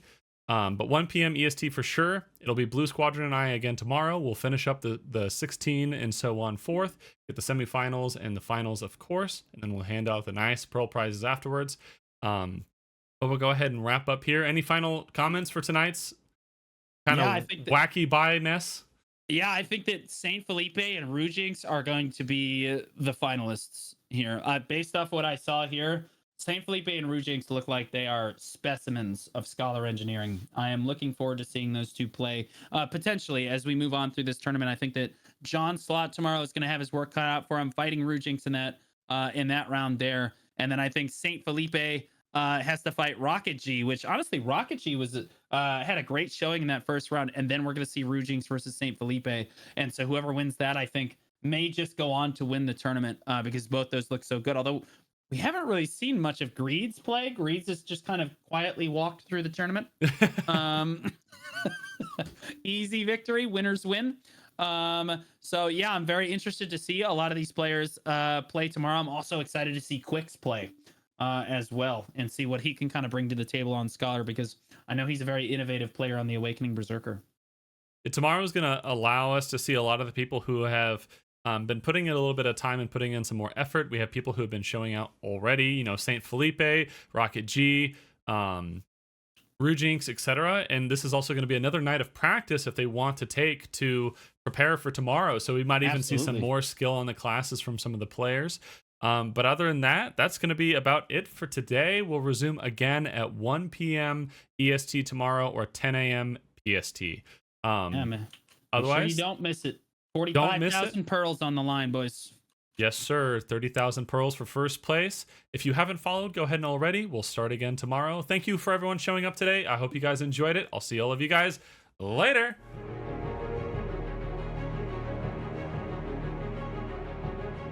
Hello, everybody. My name is Johnny5, and welcome to the North American Scholar Open Tournament.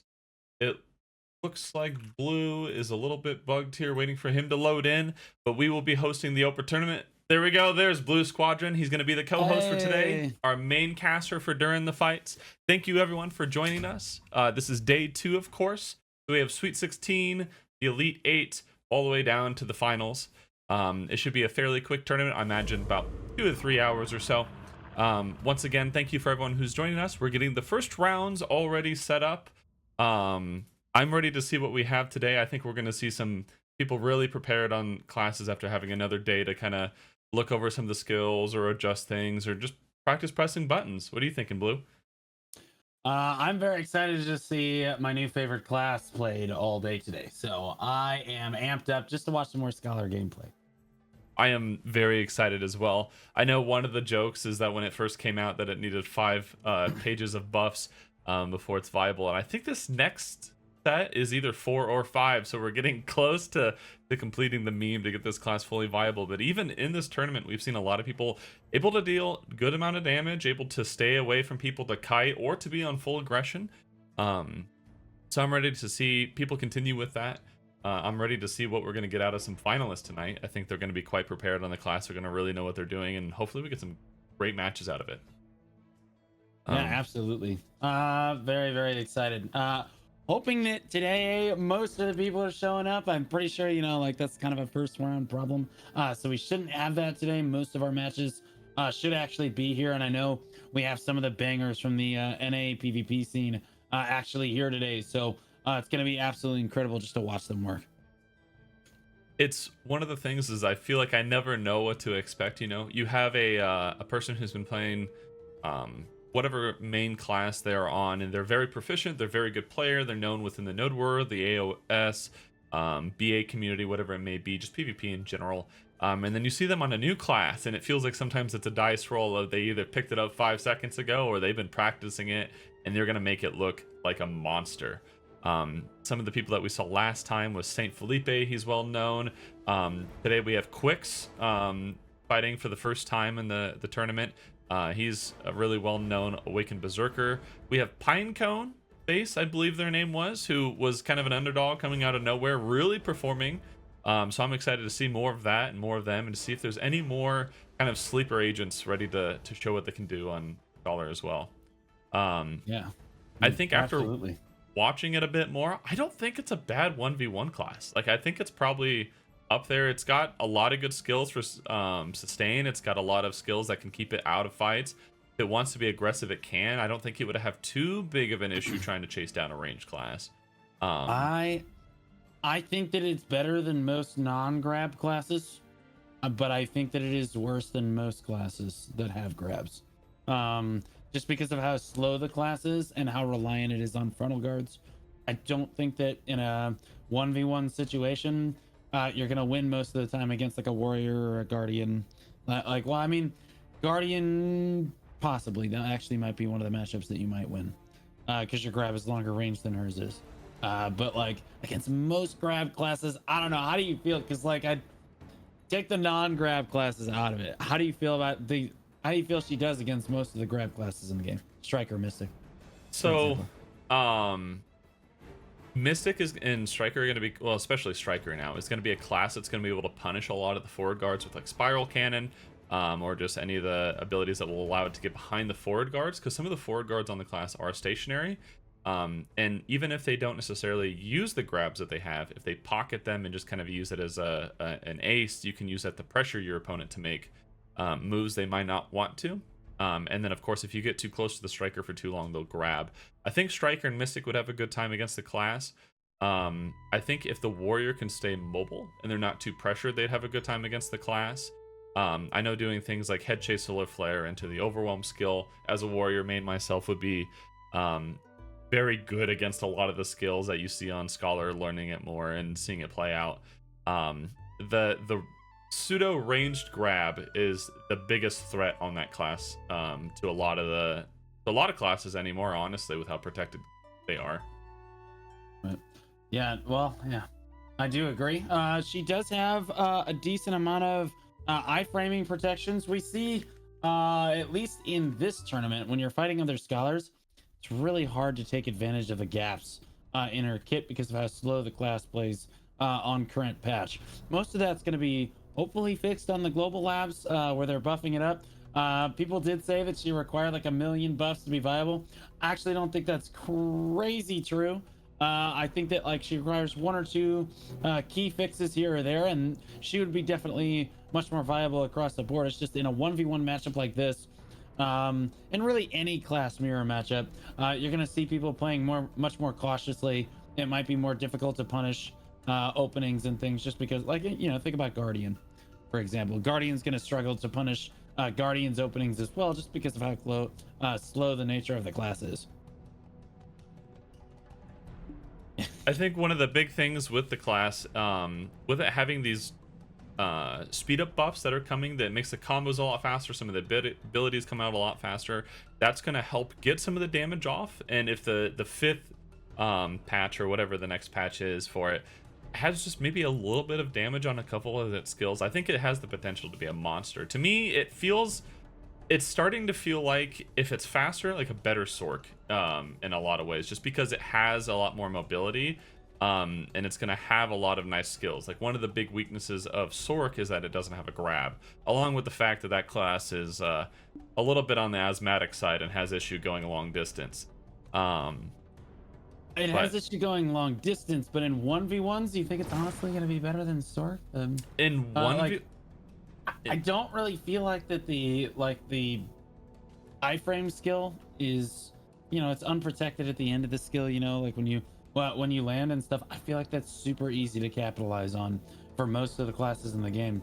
I think the reason that we don't see Scholars capitalize on it is because, well, they have to do the same skill to try to catch up and get into range, and then use one of their own skills. So they have to catch them like one step ahead to actually get anything done, I think, in most cases. So that's fair, and I think it's one of the classes too that isn't going to have a great time doing SA trading versus a lot of a lot of the duelist classes currently. I know Sork can dish out a lot of heavy damage using Grim or whatever it may be. And especially when you can pocket that and then use it as a KD, it makes it a very powerful kit and tool, or a tool in your kit. You know, if you try to grab the Sork because they're trying to charge an SA and they release that Grim, you might get KD'd, and then of course the fight's over.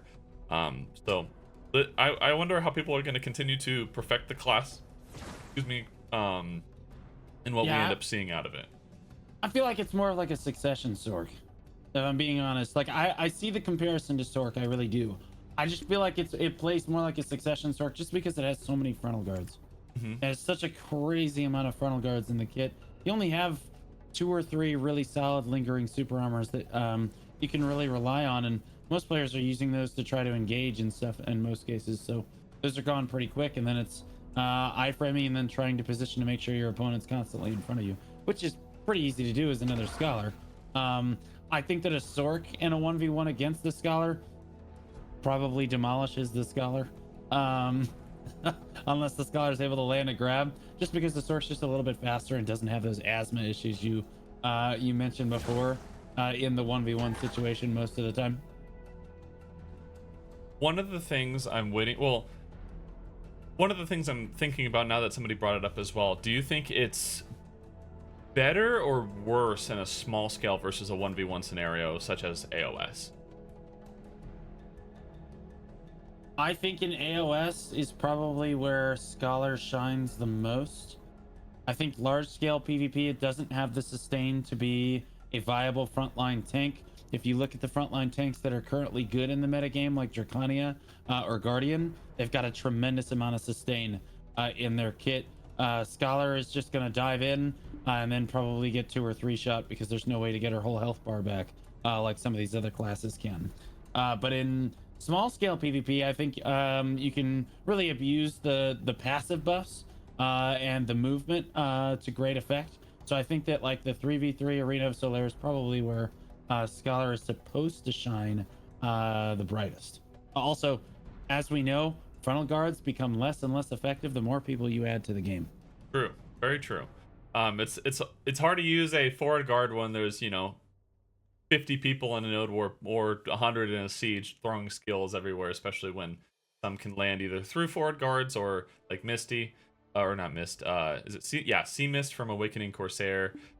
People teleporting around on cast or throwing Bolide or whatever it may be. But in the small scale, I think in 3v3s like AOS, it is going to shine there. You have the anti-heal. It can grab. It can be mobile.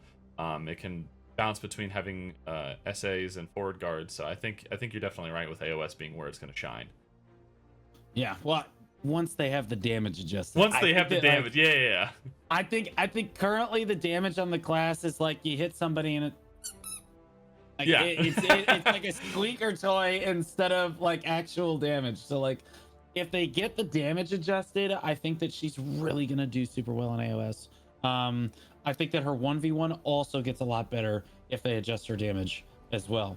I think obviously her large scale would improve, but like until they add the sustain, I really don't like they can, unless it's just one-shotting people on an engage, right? If you just one-shot people in an engage, all right, fine. It's not like, yeah, that's fine. It's solid in large scale, but like assuming it's not just straight up one-shotting people in large scale PvP, it's just gonna struggle because it just doesn't have the sustain the other classes do. You also have the fact that it doesn't have a Q block, so you're stuck ass blocking most of the time.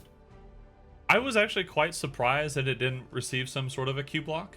I was also stunned that it doesn't have a Q block.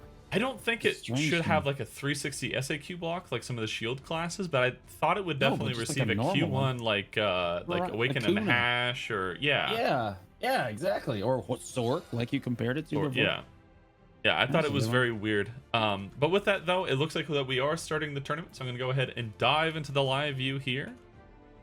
For this round, just because of some buys again, we have Cuz versus, I think is it Cuz versus Inaros? Yeah, these are two very well-known people in the PvP scene. Cuz is a null gamer right now, and Inaros is currently sitting as the advisor of Poison, but don't be fooled, he is a super gamer. BSR has been reset already, and we are good to go. Inaros class buffed right out of the gate, so he's going to be looking to be very, very aggressive right as we get out here. It doesn't look like Cuz is... Oh, there's the grab right there from Cuz, and Inaros' class buff looks like the majority of it anyway is going to be almost a complete waste here.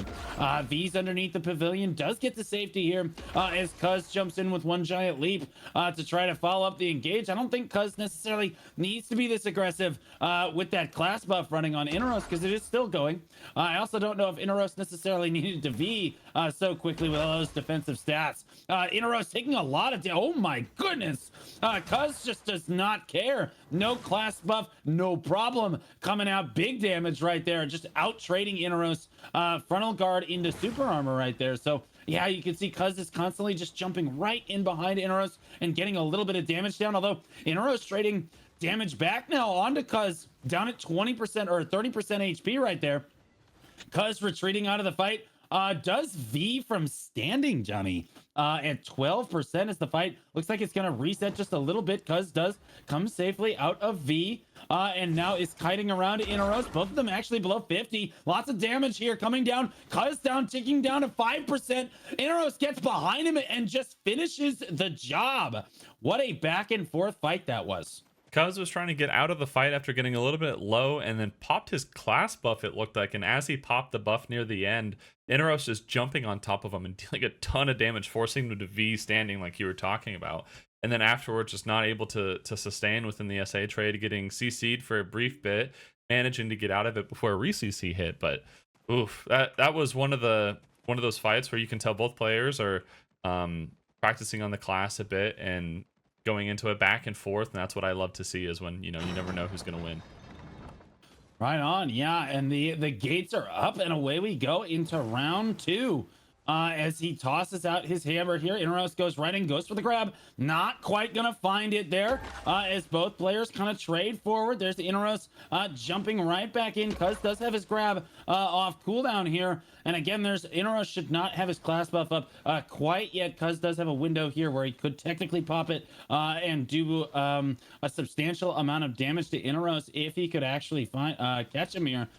There's the gravity press up into the air, tries to go for the engage. Inaros trades it back with potential energy and does a pretty good job of trading that damage back. Both players now down to about 70% HP. Home run does connect onto Cuz. Oh, he gets caught right there and has to V. Inaros with a good catch on that one. Doesn't look like he's going to be able to sniff the V correctly. Cuz going to come safely out of V and use one giant leap to kind of get back into things here. Down at 50% now. As we tick down to the 2-minute mark here, lots of action in this particular round. Inaros doing a good job of putting pressure down onto Cuz here. Down to 50%. You can literally hear the dogs coming for Cuz right now as Inaros constantly keeps putting pressure on him all the time here. Now he's backing up. Honestly, both players kind of just eye-framing around at this point. Both of them just trying to slightly step behind their opponent and then trade a frontal guard or trade into the enemy player's frontal guard here. As I'm surprised neither of them is really going for grabs at this range. Cuz takes a home run in the face and then gets landed on and absolutely wiped out by Inaros. Good fights to both players there. I wasn't sure how it was going to go from that first round. Cuz with a great lead at the start, putting a lot of damage on Inaros, and Inaros actually managing to turn it back around and take the first round win. And then the second one just kind of warmed up from the first one, just coming out of the gates hot. And like you mentioned, the dogs even knew that it was coming out of him, so they were ready. I wasn't sure what to expect from Cuz. I've seen some of his fantastic montages on Succession Sage. So was hoping to see another performance like that, and I think he is a decent player, and he has practiced a class a bit. But Inaros, I think he knows what he's doing, and I think he's going to be one of our good contenders for tonight. So I'm excited to see more of him. Next up, we should have John Slot and Rujinx, and I think if I remember correctly from yesterday, Rujinx is one of the players that you mentioned is probably going to go all the way. He might just go all the way. He's just a super gamer. As it were. Like Rujinx has been notoriously one of the best Wusas and players for Black Rose for a very long time.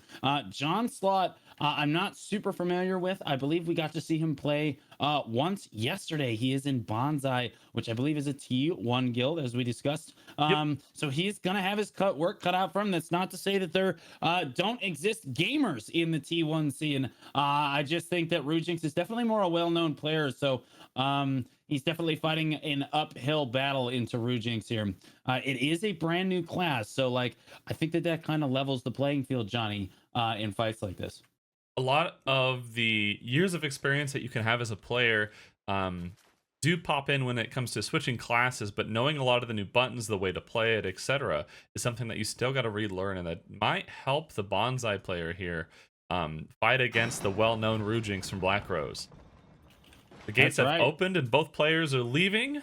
Yeah, and we're tossing out Johnslot. Honestly, a little hesitant to go forward here, but one small step forward as Rujinx just dives right in, hoping to catch his opponent off balance, which is pretty common. You see that from the butterfly step on Wusa all the time as he iframes around the map.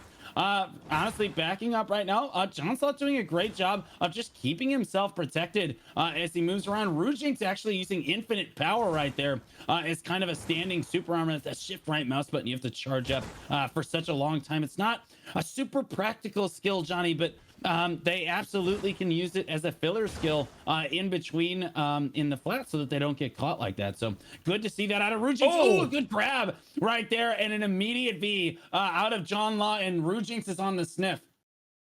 Not able to catch him out of the sniff, though, just kind of playing passively, going right back into it. Right on. Yeah, Johnslot backing off now. Rujinx iframing back, jumping around. Going into it. Oh, good on the ground. Rujinx right there. There's the re-CC. That is certainly the end of him. Finishes him with the RMB. We love to see that. 1-0 Rujinx and Johnslot. Honestly, Johnny, I don't feel like John played all that bad that round. I don't think he did either, but it's a thing of against a player like Rujinx, when he's practiced the class, if you make a mistake, he's going to capitalize on it. He's going to be able to re-CC fairly consistently. He's going to be able to do that combo that's going to do enough damage to kill you, even if he might be missing a skill or two. If he's been practicing enough on the class, he can definitely fill it with something else. Yeah, absolutely.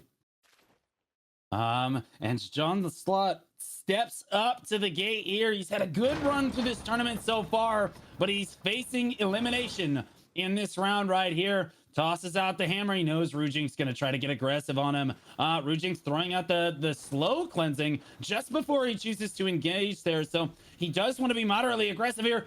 And there's Johnslot gets a good grab onto Rujinx. No, he fell to the low ground. Oh, no. And Rujinx honestly almost knew that he was on the edge there and didn't actually have to V. So good discipline knowing he can get away with not Ving. But the good news for Johnslot is he did get ahead in HP, which is a very important tempo factor in a 1v1 like this. So Rujinx does look like he's going to heal right back up, though, as Johnslot not able to really find the opening to trade with Rujinx all that well. But I love that Johnslot just showed that he can absolutely battle back against Rujinx here. And now, oh my goodness, another grab. Rujinx for sure has to be this. Excellent combo right there to Johnslot. Johnslot did use his cleansing slow Rabam skill, so he is not able to be slowed at the moment here. Oh, gravity blink getting bugged right there, and then it punishes Johnslot super hard. Oh no, gravity blink got bugged there, and he couldn't actually move down a slight incline. Very tragically, the developers have not fixed that yet, and then he got caught out by Rujinx because he didn't actually teleport to where he thought he was going to go. He doesn't have V up, staggers backwards as Rujinx knocked him over, but wasn't able to finish the job. Does catch back up to him, and down he goes. Just an unfortunate series of events right there, but dang, that he battled back so well there, Johnny. I thought that he had it. I thought it was going to be Johnslot's fight for the first bit there. He got 2 CCs on Rujinx. Unfortunately, he got a little bit trolled by the ledge there, forcing him to fall off and not able to deal any damage. And then the second time, managing to get a V out of Rujinx, but not quite able to follow it up. Johnslot coming out of his own V later on in the match and almost immediately dying standing, with Rujinx jumping on top of him and dealing a ton of damage, putting them down to maybe 5 or 10% HP. That was one of those matches where I wish I could see more of those players fighting. That's the kind of matches that I love to see, back and forth again. Even with Rujinx being one of our top contenders, one of our more well-known people here, he still didn't just walk right through the competition on this round. He still had to put up a good fight for it. So that's exactly what I want to see. Yeah, super good play coming out of John Slot there. An absolutely great showing from Bonsai, and it shows just how much of a chance you have since the class is new. If you're an innovator, if you're good at the class, if you know what you're doing, it doesn't matter who you're fighting, you can beat them. I felt like John Slot really had it there into that second round, but tragically, we've all seen the gravity blink bug where you throw out the hammer and it just doesn't quite take you where you want to go necessarily. It doesn't happen very often, but it is part of the class at the moment. And got knocked over because he didn't teleport to the correct location necessarily. So tragic the way that happened, but Rujinx absolutely deserving to move on here. I'm excited to see what happens in the rest of this tournament. Funnily enough, in the EU tournament, the winner of the EU tournament basically didn't drop around the majority of the tournament. It was kind of a blowout for Lin the majority of the tournament, but and then it even won in the best of 5 in the finals 3-0. So like this is definitely a little bit different from that. Now the one of the other tournament favorites we're about to see here is Saint Felipe. We have Saint Felipe against Rocket G. Rocket G had an amazing first round of the tournament yesterday, but so did Saint Felipe. Saint Felipe's had to fight in both rounds of the tournament, right, Johnny? Saint Felipe has had a fight. I know he fought previously versus Goldsteinberg, and then Right. I can't remember. I think he did fight Russian in round 1. I'm not entirely sure. But I know we did see him versus Goldsteinberg, and now he's going to be fighting Rocket G coming up. We talked about Rocket G last time as well. Rocket G fought the Nubis Tamer and then had a bye in the first round. Rocket G was primarily a T1 gamer, now moving on to Omniscient, so fighting in the T3 and T4 scene. Good to see player mobility move up in the scene as well. Saint Felipe, like you mentioned, is a well-known Sork player. Hosted tournaments himself, is a content creator, etc. So love to see more of the content creators coming out to these kind of fights and supporting each other. And I'm ready for him to continue in here, and we might be able to see him fight Rujinx next. With that, the match is starting too. Yeah, Rocket G representing Omniscient, who is I don't want to say a T1 guild, but they're kind of like a T1 T2 guild, but like they do siege and they bring like 100 people. That guild is really strong. And Rocket G showing just how strong that guild is, doing an excellent job so far in this tournament here. But honestly, he's firing one of the potential tournament favorites as Saint Felipe barrels across the arena towards him with that Sork play style he is so used to. He can mimic on Scholar. It's probably why he likes the class so much, as he abuses that gravity blink to move around the middle of the arena here. Both players taking a little bit of chip damage, but no one taking anything substantial quite yet here. Both players kind of just sizing each other up. There's one giant leap from Rocket G, and then the reversal coming out for him as well as he steps back. Both the players are just iframing around. Don't really want to trade super hard yet. Looks like they're waiting for time a little bit more than anything. Hammer smash coming out for Rocket G just to fill the intermediate space here and keep himself protected. There we go. Another big jump into the air for Rocket G, going for that one giant leap. Saint Felipe going for hammer spin, not gonna find it. We know he likes to run the core on hammer spin. I'm wondering if he trades it around at all. He took a bad trade off the back of using that skill, and we saw that a lot on EU as players getting punished for standing in a full SA like that. There's the infinite power from Rocket G, again just working on trying to stay protected even when the players are at range, because you just never know when Saint Felipe is going to choose to engage on you here. As we tick down to the minute and 30-second marker, both players are capped at 80%. That happens at 2 minutes. So in about 25 seconds or so here, we're going to see health bars tick down to 50%. But before that, we see both players trade a little bit more and both drop to 70% and then step away because neither one of them wants to take the risk. Saint Felipe, clean re-CC. Rocket G does have to be that. A good combo coming out of Saint Felipe and an excellent catch Oh, he actually had the correct direction on the V and then didn't take the gravity blink to go over there. So Rocket G does come out of a safe V right there as he S blocks backwards, and health bars cap at 50% right now. It does look like Rocket G did just class buff right there as he moves in on St. Felipe. He should be able to outtrade him at this stage. That's 40 extra DP, 30 extra AP, and 20% accuracy on this capped trial gear. That's a big deal, and you can see St. Felipe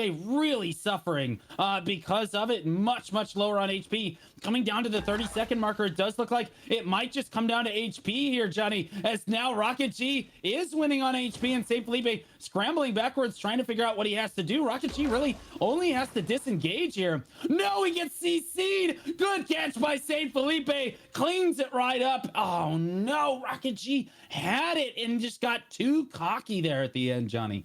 He almost had it in the bag. They're putting St. Felipe significantly lower on the HP than he was, especially when you get to that 1 minute mark and it's capped at 50%. You got to be careful. You take one chunk, you're going to get put in a situation where if you're too aggressive, you're just going to end up dying by one skill or two skills real quick. But it's also the thing, if you're down on HP, you might not necessarily be able to play passively or try to retreat because you might just lose to the HP in the end. It's that tight final 30 to 40 seconds where players are having to watch their HP and trade appropriately. Right. St. Felipe getting his pre-buffs out before he jumps across here, and wow, he looks so confident in that movement, so clean. And oh my goodness, Rocket G gets caught right off the gun. Clean combo, almost didn't V the combo. Man, St. Felipe has really mastered that movement. It was so clean watching him even just move across the arena right there. Rocket G moving back now, running for his life, trying to recover some HP. He is down AV now, has no class buff to recover this. So honestly, St. Felipe can try to pressure him all day if he wants to at this stage. Rocket G jumping forward right now. St. Felipe teleporting back to try to match that gravity blinked around the arena here. Rocket G is going to go ahead and get most of his HP back in the fight for all intensive purposes. Will reset here. He will get a chance to breathe. There's the infinite power coming out as an interesting choice to try and use that at such close range. There's the hammer spin coming down. No catch on that one. There's the Rabomb skill going down for St. Felipe just to weave in a small frontal guard before he chooses to engage there. Both players only taking little bits of chip damage here and there, but capped at 80% HP as we move down to the minute and 45-second marker. Oh my goodness, St. Felipe gets stiffened, but no follow-up from Rocket G. Very sadly there. Went for the drop kick, but it was too little, too late as both players disengaged the fight. Minute and 30 seconds to go on the fight. Rocket G using potential energy to keep himself protected with that super armor before the engage actually starts. No, he gets CC'd again. Another good catch by St. Felipe, and he's going to clean up Rocket G 2-0 on this one, Johnny. Very good fights again from both players. I wasn't sure what to expect. It's one of those fights again, just like the last one with John Slot and Rujinx, where it's, well, the top player, the expected winner, isn't just getting a free win. They're still having to fight it out. They're getting put on the ground. They're having to V. They're having to retreat. So even again, like you talked about before, you might be coming from a T1 guild. You might be unknown. This might be your first tournament, but that doesn't mean that you can't succeed. That doesn't mean that you can't have good levels of play. In the next round that's coming up, it should be Quix, who we said is a well-known Awakening Berserker, versus Pinecone Face, who is a brand new contender in the arena of Archacine and put on quite a show earlier. They're from Kindred. I believe they're Kindred player. Yep. So I'm excited to see if they continue to show that out. They might eliminate one of the top expected seeds, one of the top players that we know. If they continue to, they'll have to fight one more match, and then they'll be fighting either I would say the two expected winners of the tournament being Rujinx and St. Felipe. So it looks like that match is actually already getting started. An absolute fantastic day when it comes to getting these matches in and out real quick. It allows us to commentate and to watch some great spectacles. So I'm Yeah, I excited for love this just next going match. right into it. Just Yeah, diving right in, baby. I love it. We did see Pinecone face battle yesterday, and he did an exceptional job on his Scholar. We have not seen Quix fight yet, but Quix is a known gamer on the Awakening Berserker, one of the Blitz boys from way back in the day, the menace of my dismantled days. But we'll see how good he is on this Scholar. Although Pinecone Face might be new to the AOA scene, he definitely came out swinging on day one here. So like has the advantage on Quix, at least on the Scholar. In terms of appearance here, Quix has actually not had to fight yet in this tournament and has had a bye round in the first round here. Both players kind of just eye-framing around, trying to get on top of each other, playing Ring Around the Pavilion. As it were, jumping right in on it. Quix taking a little bit of chip damage. Pinecone kind of testing the waters a little bit as he jumps around and sees how good Quix has really mastered the movement on this Scholar here. Ooh, trying to blink in just behind Quix there to try to get behind a cheeky frontal guard right there. There's Hammer Smash, and Quix is behind it though, and he is on it. As the Hammer Fall comes down, but the V came out, could not finish the job. Quite away, Pinecone Face almost gets sniffed out of E right there as Quix chooses to re-engage. An excellent cheeky little engage out of Quix right there to see how slow Hammer Smash actually is, where she draws a line in front of her character and then she kicks her leg up in the air. It is a very slow skill, but it's very heavy hitting. Quix just jumps right in behind that skill and punishes Pinecone for such a long animation like that. Down to the 1 minute 35 second mark here. HP bars are going to tick down, but we do have a grab going down. Quix has caught Pinecone once again. A clean combo followed up with drop kick into hammer fall there, and a clean up for Quix in round one. Pinecone down a round. Pinecone did still seem like they knew what they were doing in the class, but Quix seemed like a different level there, just being full aggressive, keeping in his face, trying to deal out damage, and then managing to find the CCs while putting them on the retreat. And then finally finishing them off with a nice, quick, clean combo. That's what I like to see out of a good player. That's what I'm expecting to see as we continue in these matches. Pinecone Face is still not out of it, though. Still with another round to go at the minimum, or two if they win the next one. They continue on in the tournament. But I'm excited to see what Quix is going to bring out again in this next round. Well, Pinecone may have lost the round, but actually he has the tempo right now because Quix had to use his class buff. True. At the end of last round. So Pinecone actually still has his class buff available to him, unless he used it early on. I did not see him use it early on, though.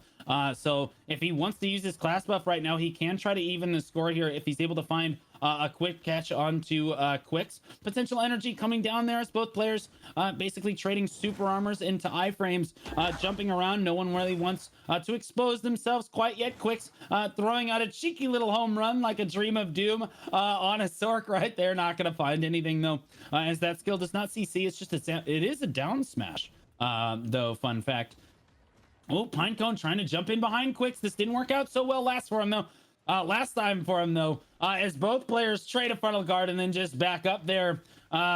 Each one of them just trying to barely sneak in behind the other one as they cast a frontal guarded skill to try to get anything done. You see Pinecone takes a really bad trade, but gets a grab for it. And now Quix, good follow-up on the dropkick. Does Quix need to be? He does V at the end of that one. He was trying to hold on to it, but a good combo from Pinecone. Oh my goodness, he might have sniffed that.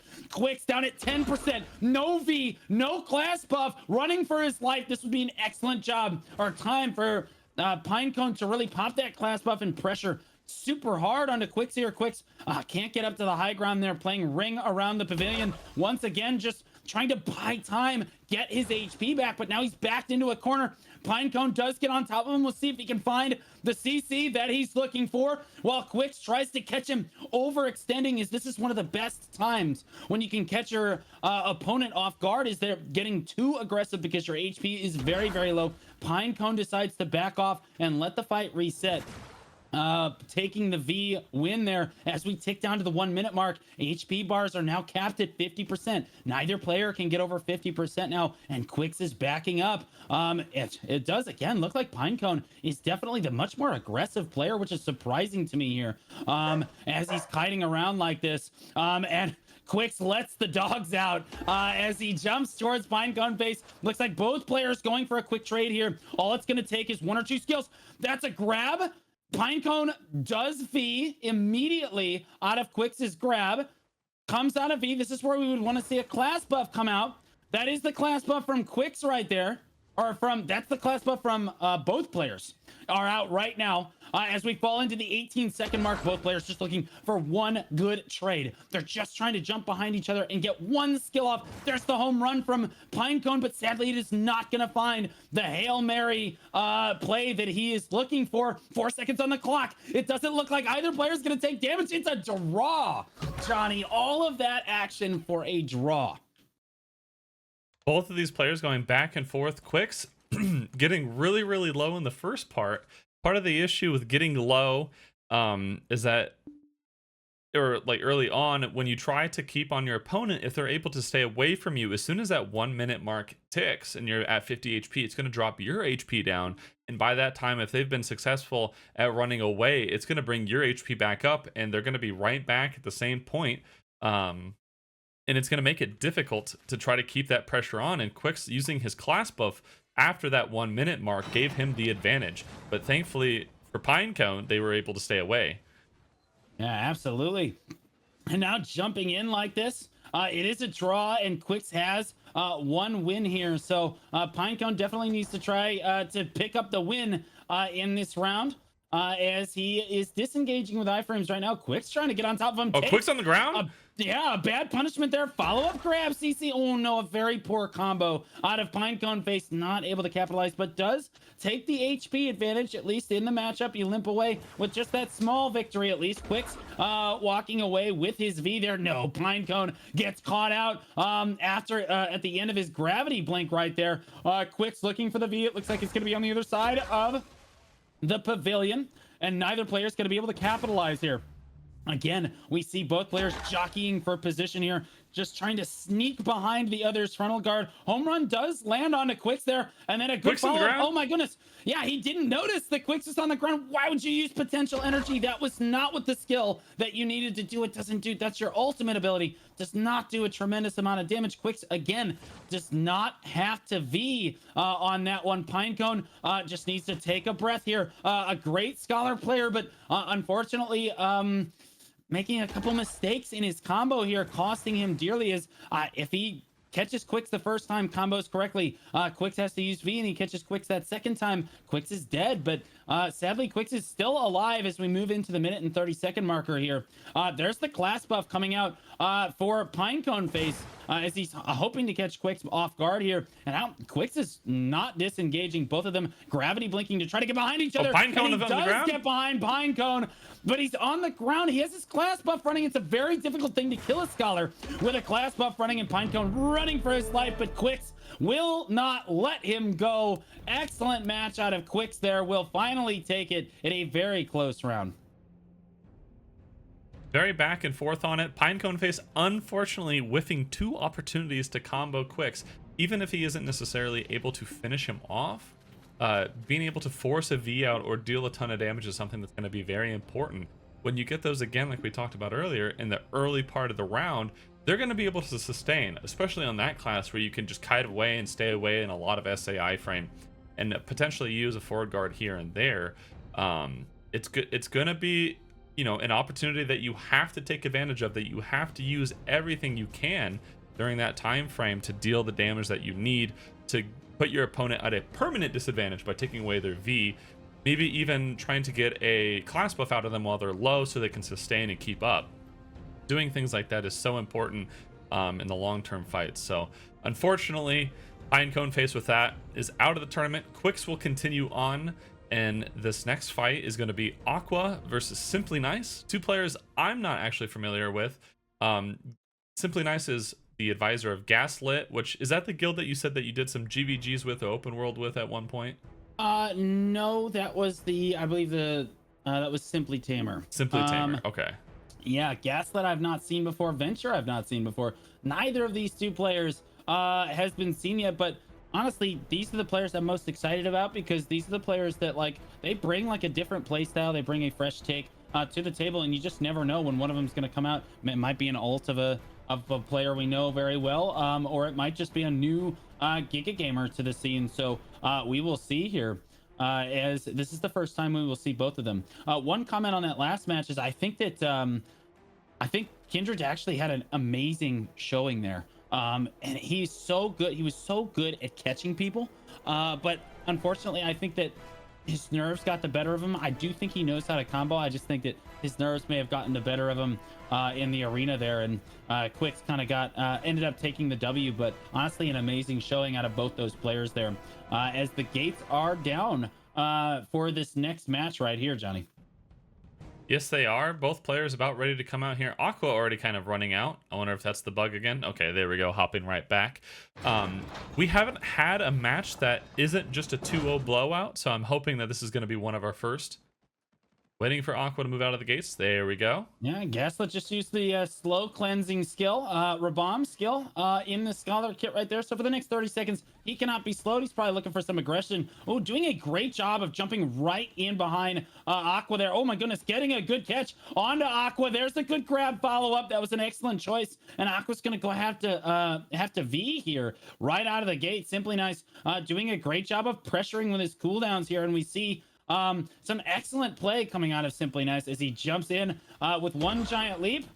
Oh, again, you see him jumping just behind Aqua as Aqua throws a frontal guard and just landing behind him, doing a little bit of chip damage at a time. That's a lot of what this matchup is landing in a full super armor just behind the frontal guard of your opponent and trying to catch him. Oh, Simply Nice takes a stiffen and then one skill in the face, almost dies immediately from standing.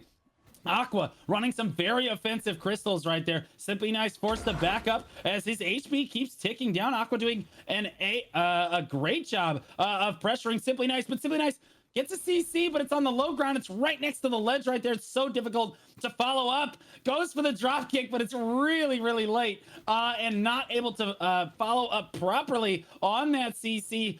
Just very difficult to engage on terrain like that in BDO. Goes for the drop kick again. That's extremely dangerous as it is unprotected. There's the hammer spin. That's just trying to rotate a super armor right there. Simply Nice iframing around, moving back with reversal, trying to disengage. Both players are capped at 80%, so they haven't taken any chip damage at this stage. That's just what their HP is capped at. And in 10 more seconds, it's going to tick down to 50%. So honestly, going for a catch right now is a good idea because you're going to get 30. There's the tick down right there. If you do manage to catch someone right as the health ticks down, it just helps you combo them. Basically. So Aqua moving in right now. Both players 1 or 2 skills from dying, and you can see that as both players trade one skill into one another, and they are both desperately just trying to trade a frontal guard. Ooh, looks like Aqua's trading out more poorly here. Simply Nice ahead in HP, but I don't know for how much longer. There's Simply Nice taking a bad trade again. Both players down at 20%. Aqua winning out in the end by 8% HP. Managing to save alive with just a sliver of HP. Wow. That's what you call a close one there at the end, just staying alive barely with that amount of HP. That's one forward guard skill blocking some damage. That's one iframe getting out of an ability, or just one good use of movement to stay away from one of those AoEs. That will make the difference. And that's even the case of if you have the right skill add-ons, if you have the right pre-buffs, if you have your class ability, that will save you in those situations. That will allow you to win by that sliver of health in these close matches. Right.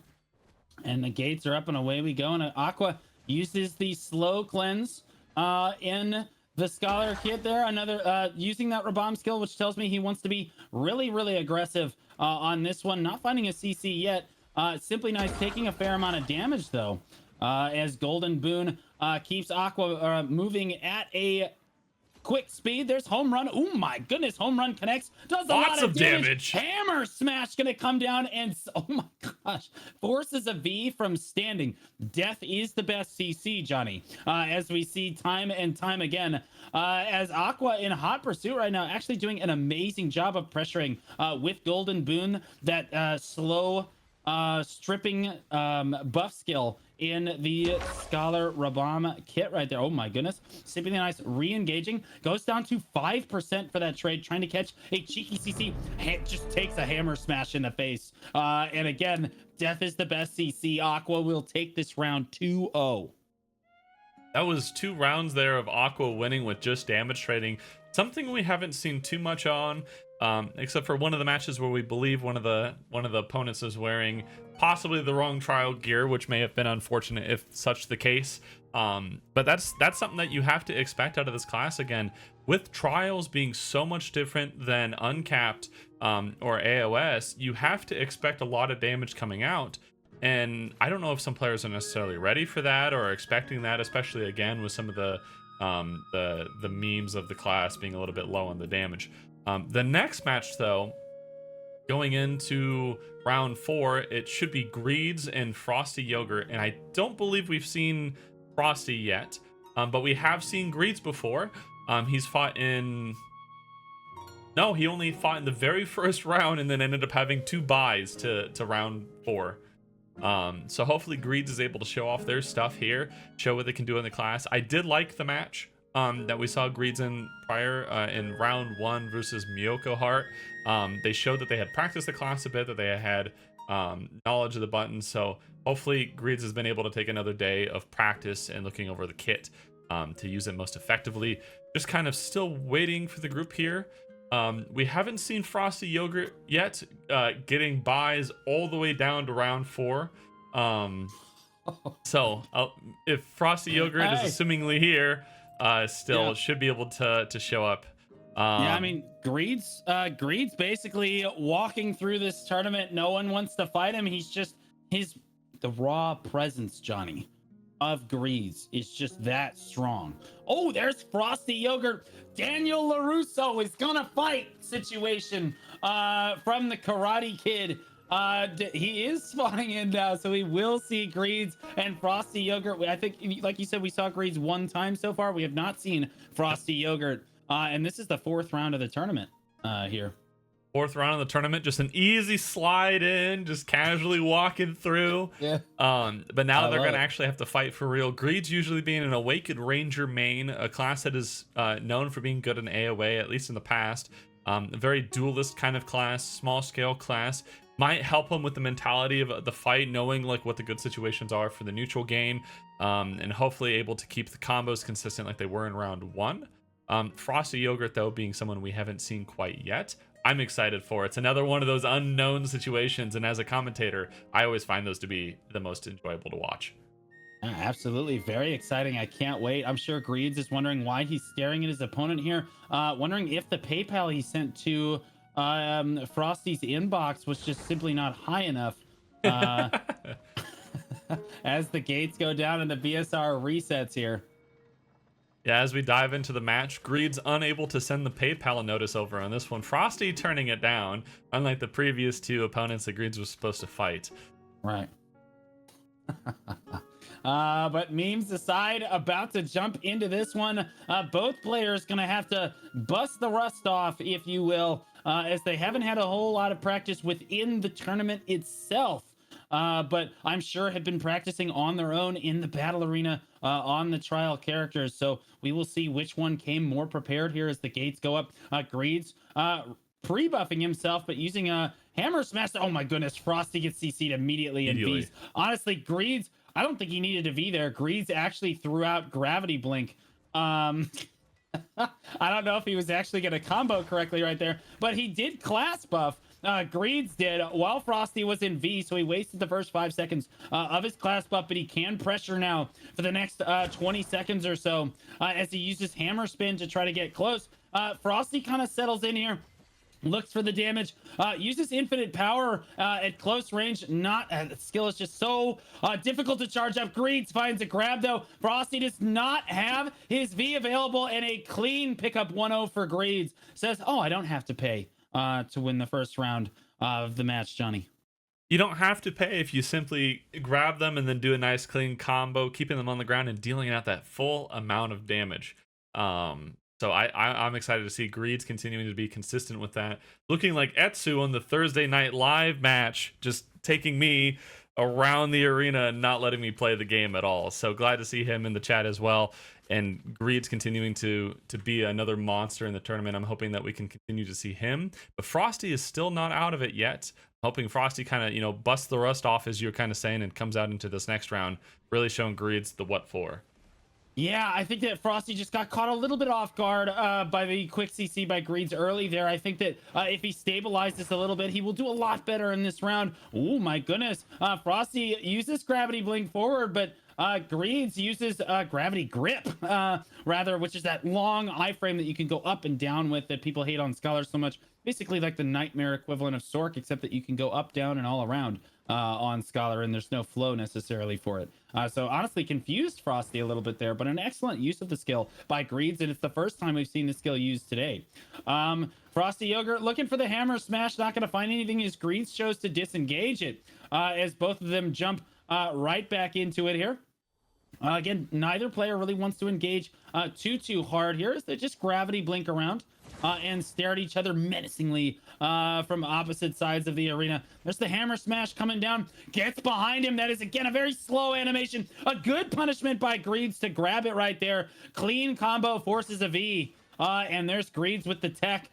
Throws the hammer one way, checks the V the other way, does find him out of V, and Greeds, the bloodhound that he is, sniffs out the V and takes the quick match. That was a very, very clean execution there at the end. Greed's continuing through with it. You mentioned both of them just staring at each other menacingly, and all I could think of was the Patrick with the walkie-talkie. He's standing there menacingly, just back and forth, staring at each other. Oh, yep. My. Yep, that's exactly what was happening.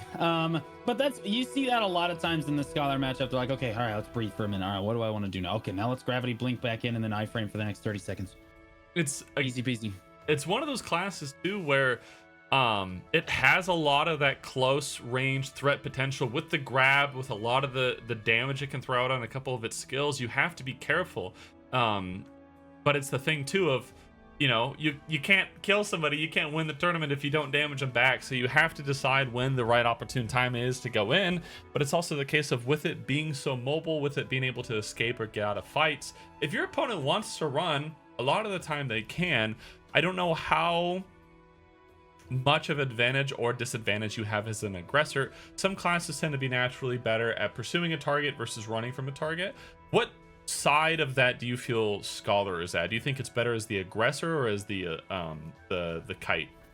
At this stage of Scholar, I think that the aggressor strictly has the advantage in almost every case. Really? Yeah, mainly because in order to play that reactive playstyle, you have to know the timings of your class perfectly. You have to know the timings of the enemy class perfectly, which in this case is knowing the timings of your class perfectly. You just have to have so much more class knowledge to play that reactive, passive playstyle very cleanly, versus the belligerently aggressive playstyle is honestly punished a lot less, because the reactive player is typically fumbling, just trying to protect himself and wondering, oh yeah, that was a gap there. Oh, I missed that. Although I will say that hammer smash is being punished a lot better by the NA scene. We almost never saw it get punished by the EU scene.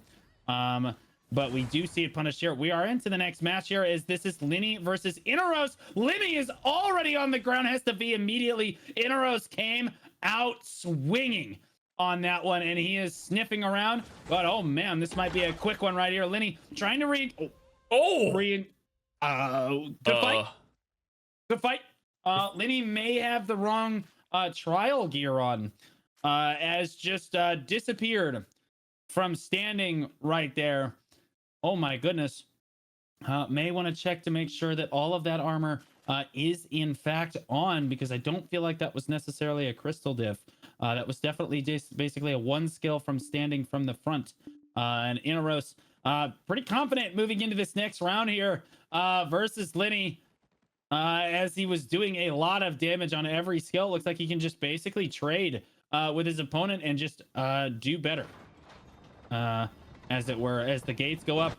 One more time here. Linny diving into the middle of the arena. Inaros trying to gravity blink in behind him. And again, you see, look how quickly he's able to trade there. I think he may have the wrong trial gear on, Johnny. I'm not sure why at this stage the old trial gear even really exists anymore. But Linny trying to battle back here, doing his best, but look at the trading. He just can't do anything. Inaros gonna take a quick 2-0 right there. Tragic to see that. Taking an absolutely large amount of damage, knocking him out almost instantly. I don't know if there's any sort of real counterplay that can be done when you're at such a gear disadvantage. The other thing I'm hoping is that all of these players here, I suspect at this stage everyone should have crystals properly slotted. It was announced for it, so hopefully everyone is aware of it. Possibly didn't equip his crystals, right? Very possible, because crystals will make a very, very large difference. Especially that, and Lenny talking about it, crystals and journals overpowered in the chat. So if you don't have all of those done, that's going to give your opponent quite an advantage. I know from the HP journals, it's over 800 HP, isn't it, from the journals? No, I think it's 600. I believe it's 600 HP okay. from the journals, yeah. I mean, that's a skill or two, depending on the class in which it, but nerd. I do want to look ahead to the next round here because we have Rujinx versus Saint Felipe. These are my two. If I was going to pick one person, it would be one of these two guys to win the tournament here. I'll be honest with you, based on how I've seen both these players play so far, I think Saint Felipe takes this. What do you think, Johnny? I think Saint Felipe does have a bit of an advantage over Rujinx. Rujinx is a very good player. He does definitely have knowledge of the class. He has practiced it, but Saint Felipe just looks clean with it. He's going out here. It looks like he's been playing this class for a long time. It's like the difference between watching somebody who's a fresh pickup on Sorka, again, wanted to use the comparison with that class, versus somebody who's been playing it for a long time like Saint Felipe has, and it definitely looks like on the practiced, very experienced. He's been in that BA throwing the hammers around kind of a standpoint. Yeah, absolutely. Saint Felipe closing, the gates closing here as Saint Felipe spawns in on this side of the arena. I will say that to Rujinx's credit here, he does have the way better name. His name is BDO Scholarship, which is clean with it. Absolutely clean with it. Very excited to see these two tournament favorites square off at such an early stage in the tournament here. There's the cleansing slow golden boon. Oh my goodness, from Rujinx, and he says, caster curse, Saint Felipe getting grabbed immediately and getting, oh my goodness, such a clean combo from Rujinx, getting every single lick of damage in there, and Rujinx saying, Saint Felipe, who? Oh my goodness, Saint Felipe running for his life right now. He just can't get his HP back as Rujinx just keeps pressuring like a relentless madman here, using Gravity Blink to close the distance here. And Saint Felipe doing his best to basically channel his inner Sork as he iframes around and tries to get all of his HP back. Well, says, I promise that I'm managing stamina for sure. The class has stamina issues, no issues here. Rujinx actually gonna have to let the fight reset a little bit here, and Saint Felipe is gonna get a chance to breathe. Oh, Rujinx went for another grab right there, didn't quite find it as he again kites around the arena here. HP is now capped at 80%. So, oh my goodness, Saint Felipe takes a really poor trade right there from infinite power of all skills. As he's down at 50% and constantly on the back foot of this one. Rujinx just playing out of his mind here so far. But wait a minute, hold that thought. Rujinx on the ground, good grab by Saint Felipe. Oh, but don't worry, Rujinx stood right back up, actually resisted the knockdown because he is just objectively a better player. It looked like a fair and balanced mechanic to me, as he stood right back up and did not need to be right there. Choosing to re-engage like this at 50% at lower HP is kind of an interesting choice. And Saint Felipe, whoa, almost punishes it immediately, catches Rujinx with a small stiffen right there, but not able to capitalize as Rujinx ticks down to 40%. That might look bad, but now HP is capped at 50%, so both players squaring off now. We should see a class buff. Yep, there's the class buff from Saint Felipe come out. Rujinx has also class buffed, so both players matching each other's class buff, coming down to the 47-second mark. It looks like they're content to kind of just let time wear down. And Rujinx, I'm wondering what the plan here is. They must have bleeds on their skill. We saw this in EU as well. You put a bleed on the skill, and then you just hit your opponent one time and then run away for the remainder of time. Rujinx taking a bad trade there. Saint Felipe up with 27 seconds left on the clock. That is a big deal as Rujing's down at 35% HP. Home run missing wide there for St. Felipe. That's one of the only ranged skills in the entire kit. Ooh, Rujing's does get behind St. Felipe there, and he takes a bad amount of damage. So Rujing's has advantage into the final 10 seconds here. Good trade once again. Oh no, St. Felipe just cannot re-engage. Rujing's for sure gonna take this one as he disengages and will win by HP in the first round. What a round, Johnny. That was very back and forth. We talked about it being two of the favorites in the match, and with that showing of just how close it's gonna be. I was surprised with St. Felipe and with Rujinx. At one point, both of them had the HP advantage with the last 20 or so seconds, and both decided to stay in the fight. And I wonder if that was almost to St. Felipe's detriment in allowing Rujinx to reclaim the HP lead, giving him the round win. So St. Felipe has got to be smart with that. He's got to be careful with that. And Rujinx, even then too, had the HP lead at the end and continued to fight until the very, very last second. Now there's the slow cleanse from Rujinx, the same opener he used last time. Let's see if he goes in on it. St. Felipe, I think, a little bit more prepared for the CC. He was caught RPing at the start of the last round and ended up on the back foot because of it. Rujinx not going to get a cheeky catch out of the gate this time as both players gravity blinking around using repulsion to kind of follow that up. Oh, great clean CC. grab. St. Felipe has turned on the Jets. Clean combo. Rujinx on the back foot. Gonna V over by the pavilion here. St. Felipe not going to sniff it. Rujinx gonna use reversal to back up here and is gonna safely reset the fight, it looks like. But a clean trade for St. Felipe. A good catch right there. Ooh, uses particle acceleration to get the gravity blink there to actually go through the pavilion. I wasn't even aware you could do that. I didn't either. Right through the walls. Yeah, right through, straight through the banister. Rails. That was very cool. Yeah, he may have just been experimenting with it right there as well. Infinite power comes out for Rujinx, really just trying to linger in SA while he watches what his opponent's trying to do. Oh my goodness, another grab. St. Felipe says Ruhu and absolutely smashes him. Rujinx stands the back. counter. Grab. St. Felipe's right next to the wall, though. I'm not sure he can get back up. Rujinx takes the second round, and just like that, St. Felipe is knocked out of the tournament. Oh no, the classic, Johnny. Oh goodness, you get caught, and then the classic outplay of I stood up and I grabbed him. Yeah. Clean return fire from Rujinx. Overextension from St. Felipe. Oh, you just hate to see it. Both players played so well there. Was that a resist on Rujinx's side at the very end there to get up from St. Felipe's, or was that just not the full combo? No, it looked like a resist because he did use drop. I think I saw him use drop kick. Okay. And Rujinx just went ahead and stood up and grabbed him. If it's a resist, that's one of those ones that's gonna feel bad. In the words of Frosty, if he was here on stream, hashtag remove resist. Please, PA, we beg. Winners win, Johnny. Winners I don't know what to win. tell you. I'm just the better player. Just the better player. Just roll the dice better. You know, just be lucky. That's a stat he didn't spec enough into. Yeah, he may have gotten the second CC, in which case it is on St. Felipe there.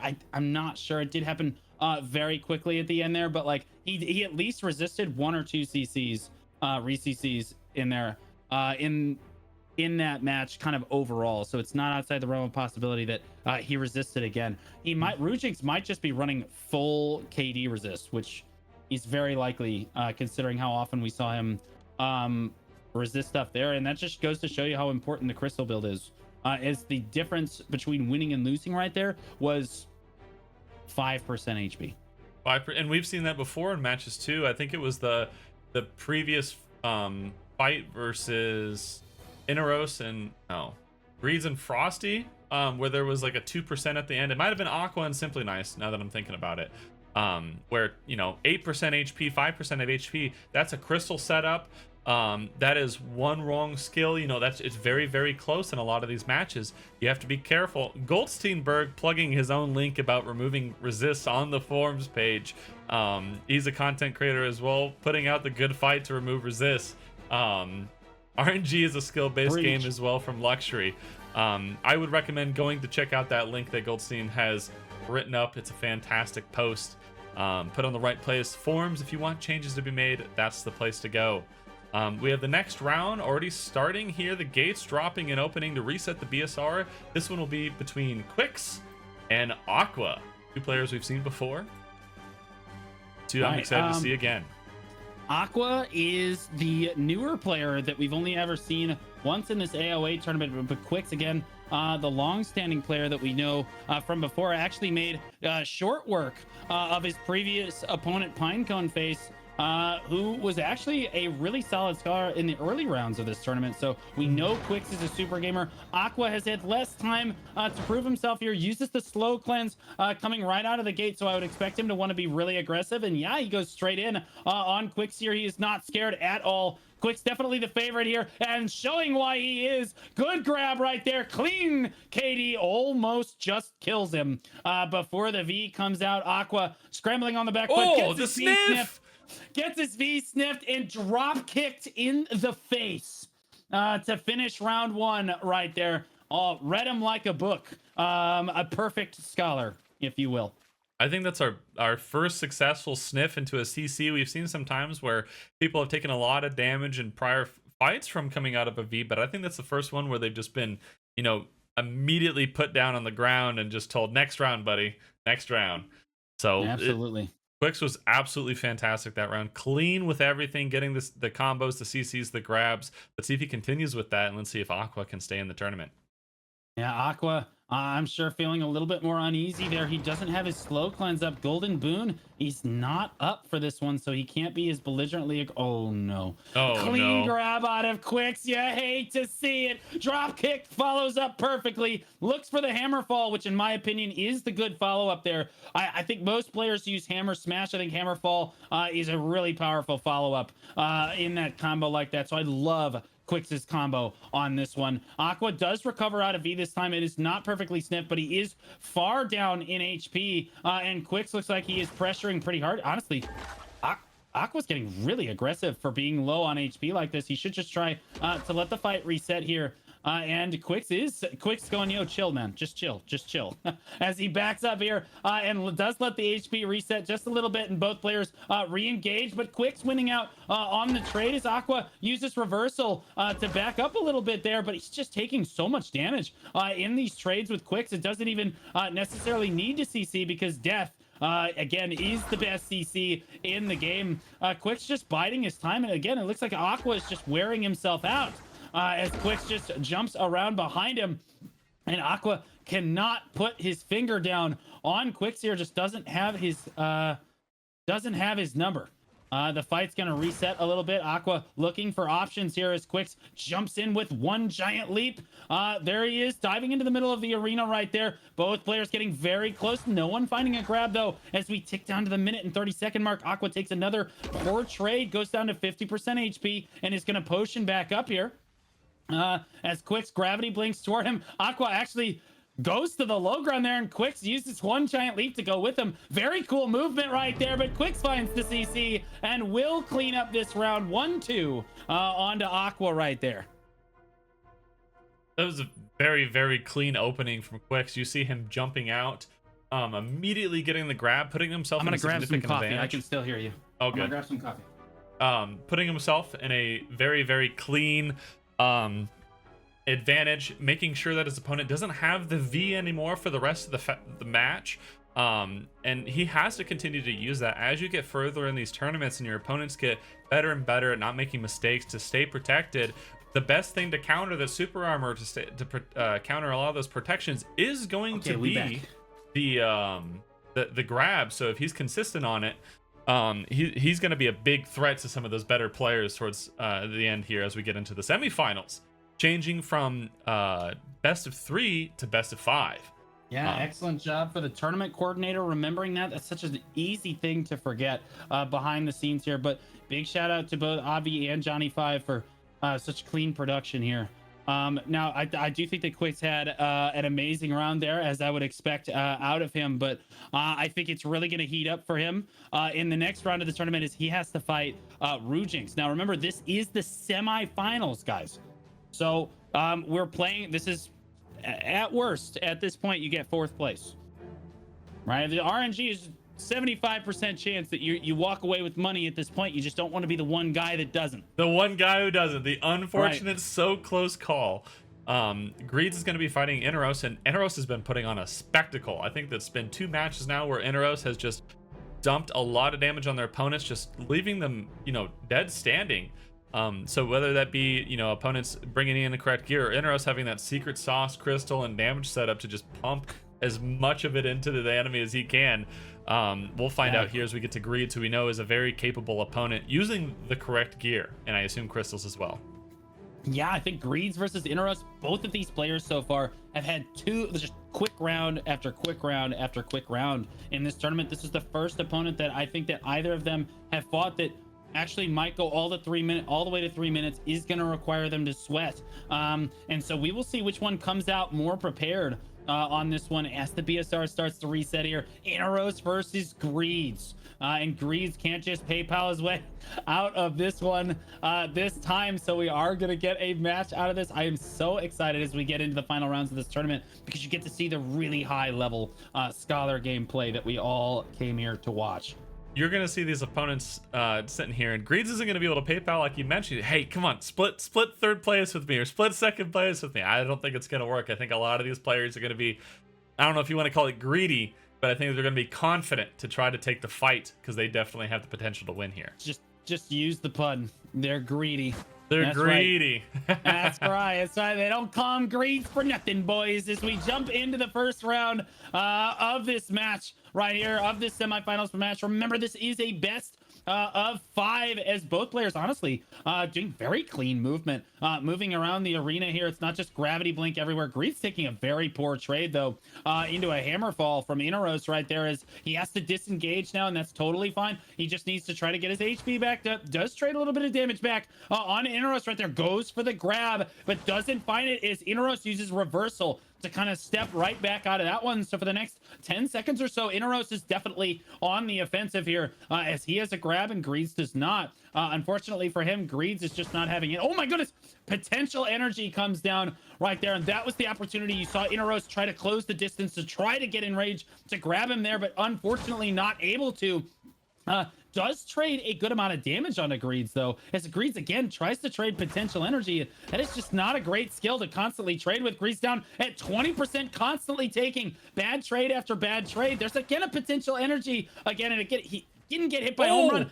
Goes back, finds his opponent Inaros overextending, and gets a clean grab. Inaros does V to the low ground and gets out cleanly, but for everything it's worth, Greeds, although he took bad trades, actually finding the first CC and forcing the V there.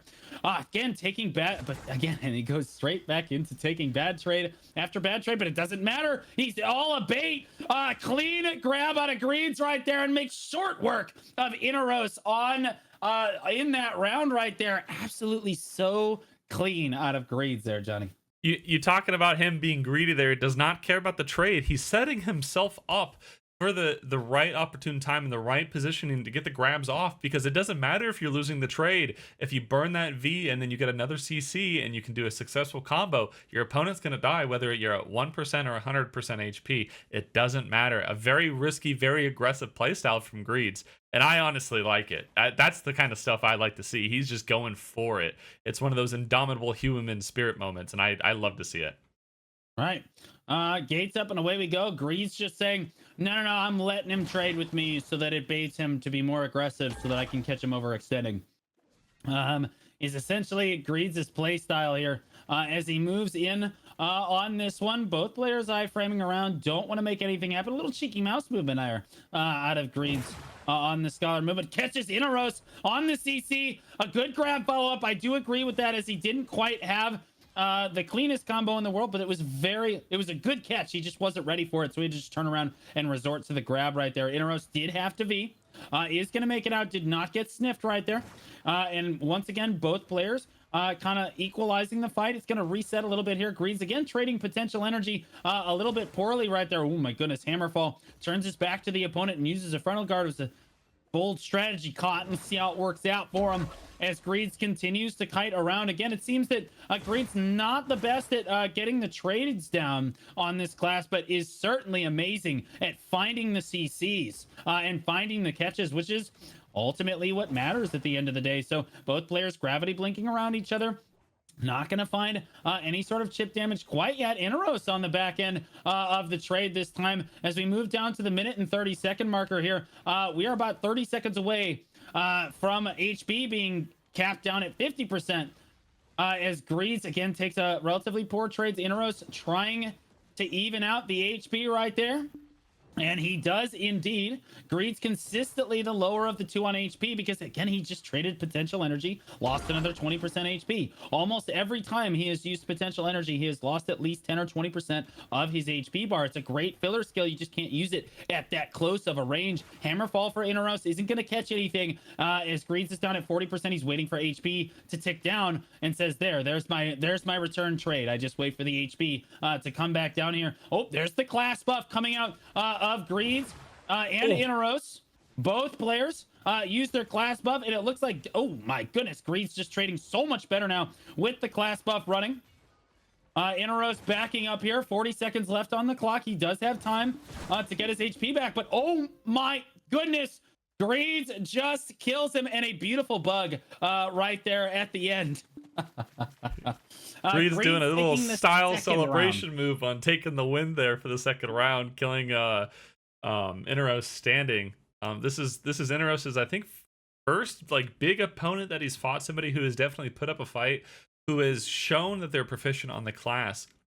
And Inaros is definitely not out of it. He's doing a very good job at keeping up with Greaves, but Greaves is just a bit ahead, with the first round being very consistent on the grabs, and then into the second round being very, very adaptive with the trade and keeping it up, making sure his HP staying higher. Yeah, I completely agree. I think that yeah, it doesn't matter how poorly you trade, really, if you're just Oh no. Well, we in classic North American fashion, we have someone that did not leave the gate, and that is a concluded round 3. There, as Greaves is going to take the 3-0, and the PayPal did reach the inventory, it looked like, into the last round there. Sadly, Inaros not leaving the gate there. I'm not sure if he crashed or if he just chose not to leave the gate. It looks like he crashed. He is immediately out of the arena, and he froze there. Okay, so and it happened before the gate. Did it happen? Did he crash before the gate went up? It looked like that he ran to the gate and then immediately crashed. Yeah. All right. But was that before the gate actually went up? Because that's what matters. Yeah, before the gate went up. Okay, so then we have to replay the last round then. I think the rules state that if the gate goes up and then you crash, it's a you problem. But if you crash before the gate, I think goes up, I think that is you can correct me if I'm wrong on the rules here. We might have to have the CMs kind of weigh in on that. I know Etsu is here. I'm skimming through the rules again. Yeah, if he crashed before the gate went up, I'm pretty sure that you rerun the round. But if he crashed after the gate happens, there's nothing they can do about it. Is usually how that works. Okay, so he agrees. Yeah, so we have to replay the round there. Okay. So we'll get him back in here. Good. I was disappointed. I was like, oh no. Very tragic. So like I was saying, Johnny, I think that it doesn't matter how poorly you trade. Like I said, it's almost just a bait. Mm-hmm. As like, yeah, Greaves is trading more poorly, but he's just catch after catch after catch on Inaros. And I don't feel that Inaros is really playing a too unprotected playstyle. Greaves is just finding the grab, getting behind the frontal guard. He's just playing the class a little bit better than Inaros is. So Inaros doing a better job trading, but needs to do a better job kind of protecting himself. Don't overextend too far there. I 100% agree. Greaves is using that HP sacrifice from losing the chip to put himself into a better position to CC. The dog's getting riled up the house. I appreciate everyone being patient on that. But with it, Greaves is using that opportunity because, again, like you said, it doesn't matter if you're down on HP. All that matters is who CC'd and who dies at the end of the game. At 1 HP or 100% HP. Greaves is using that properly to stay ahead and put himself in a good spot. With Inaros having to load back in, I wonder if it's going to give him a second or two to kind of think over what he's going to do to try to change it up. Yeah, I agree. He needs to turn this back around and reverse sweep. Greeds is up 2-0 so far. As we go this in, match. Yep, I was gonna say, as we go into this, as a reminder, you will see the match will say 0-0, but Greeds is up 2-0.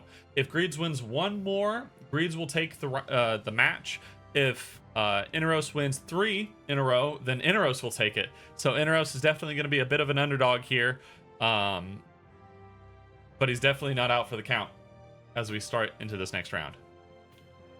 Yeah, it looks like the BSR is resetting here. Both players spawning back in. Again, Inaros with his back to the wall in this one.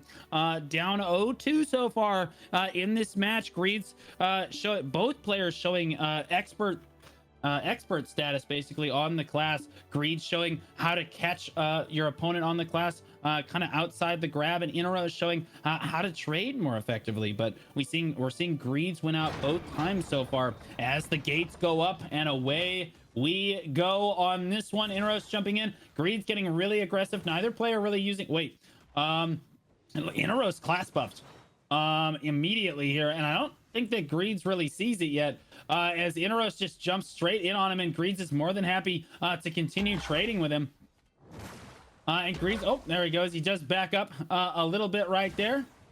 Uses the hammerfall into spacebar. One giant leap. Now he's choosing to disengage. I think he sees the class buff now as he backs up here. Nope, chooses to re-engage. Once again, Inaros not going to get a whole lot done with that. So that's a major cooldown down right there. Greed's using potential energy properly this time to kind of just fill the open space around him. It's an excellent standing super armor, but not so great when your opponent's right next to you. Oh, good trade in onto Inaros right there. Home run goes in, but blocked by the terrain a little bit there. Skill does not do well going uphill. Catches Inaros right there. On the ground. Re-CC. Yeah, good re-CC with the grab. I don't think he has the damage. Oh, he does definitely have the damage. Hammerfall definitely kills him there. So it's good on Inaros to get that V off there. Greed's again demonstrating he can find these catches. He uses the grab to re-CC because he's just that alpha at finding the catches without using the grab necessarily to initiate here.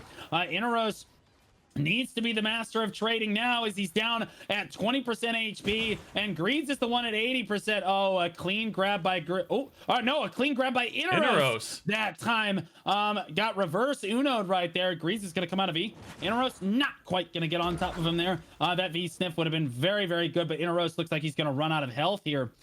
Greeds now choosing to disengage it as HP's about to tick down to 50%. Inaros, he's basically counting on a Hail Mary CC here as Inaros is one skill from death. Oh my goodness. Right there, he just takes one skill. You can see he's running for his life now. Down at 3% HP as he kites backwards right now. Tries to get it behind Greeds. Not going to find it. Trying to use the frontal guard. Kiting back, looking for the grab. Not going to find it. Inaros does trade well into Greeds right there. Greeds down at 30%. Both players getting very heated right now. As now Greed still has not class buffed on this one either, so I'd like to see him class buff into the final bit of this one here, but he might have just forgotten that it was available. 20 seconds left on the clock. It might just come down to HP. That's some beautiful play out of Inaros to turn around what should have been a blowout round. Ooh, takes a back attack right there. Down to 13%. Greeds blows his grab though and misses, but it doesn't matter as he lands on him and kills him from standing. No catch required.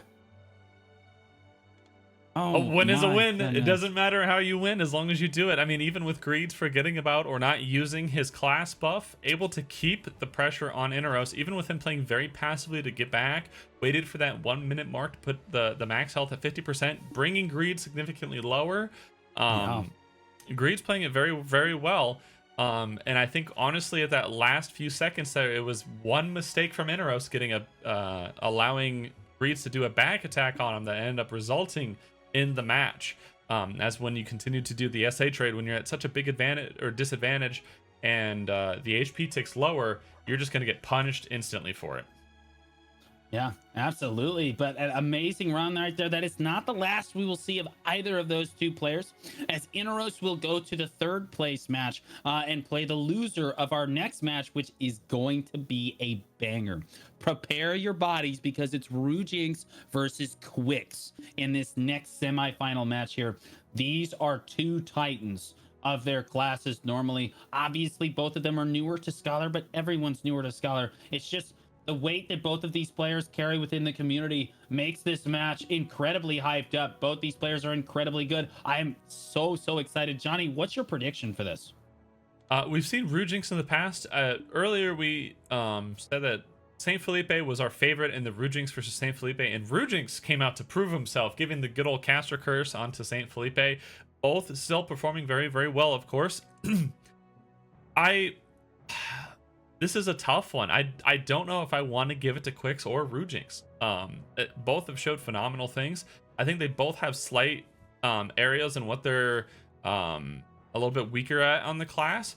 I think just with how Quix has been with his grabs, that potential to be able to CC your opponent out of whatever protection they're trying to sustain, obviously except for iframe, I'm going to give it to Quix on this one. Barely. I think it's going to be a very, very good fight going into it still. Yeah, I completely agree. All right.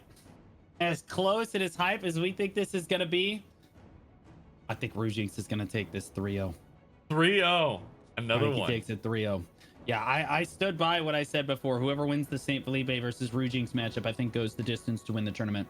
I think Rujinx might just go the distance right here. I think he probably takes Quix 3-0, and then I think he might take down Greeds 3-0 as well. But we will see on this one here. Quix certainly... it's crazy to say that someone like Quix is the David in this David and Goliath situation, but I would absolutely say that Quix is fighting the uphill battle on Rujinx based on how both players have played so far in this tournament. I mean, it's very going to be, you know, up to the player, anyone's match. I think that's the important part of it. Is Rujinx might be the favorite in some situations, and I might be completely wrong in this too. But in these final matches, as you get closer, it's anyone's game, and that's what makes it so freaking fantastic. And the gates are up. We are into the first round of this one. Quix does use the cleansing slow golden boon to lead things off. CC. That's okay. Rujinx starts on his back, and oh my gosh, Quix actually finds the re-CC. Even though he was basically AFK for the first half of the combo, forces the V out for Rujinx right there. It's the caster curse coming out immediately. Rujinx, focus up, man. What are you doing right now?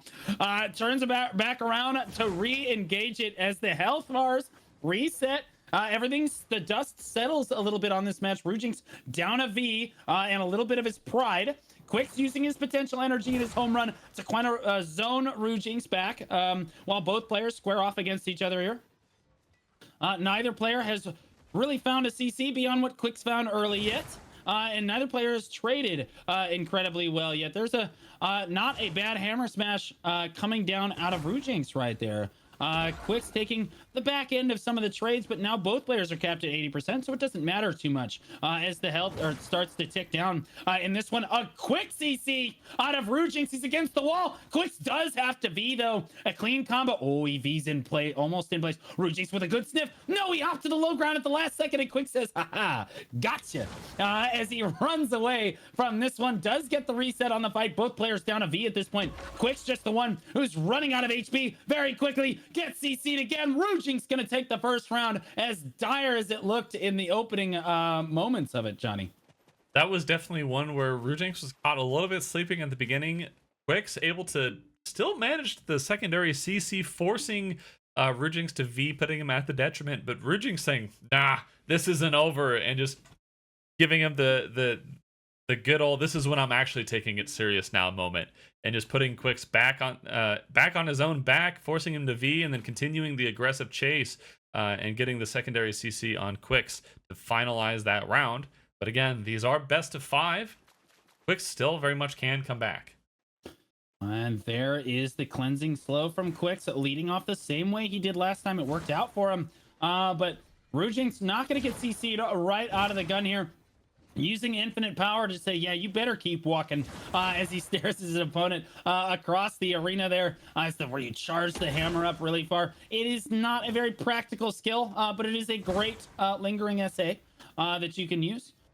In the kit there, Quix just jumping around, getting his rebuff off, but honestly gets unprotected during it. Rujinx follows it up with the grab. I'm not sure he has all the damage that he needs, though. Quix holding on to his V, but it costs him 95% of his health bar. Tries to trade back with a with a quick grab, but now he's almost out of HP. Oh, a cheeky little reversal, and then takes the gravity blink after all, and actually fools Rujinx right there. But Rujinx does get back on top of him. Oh my gosh, he V'd in position.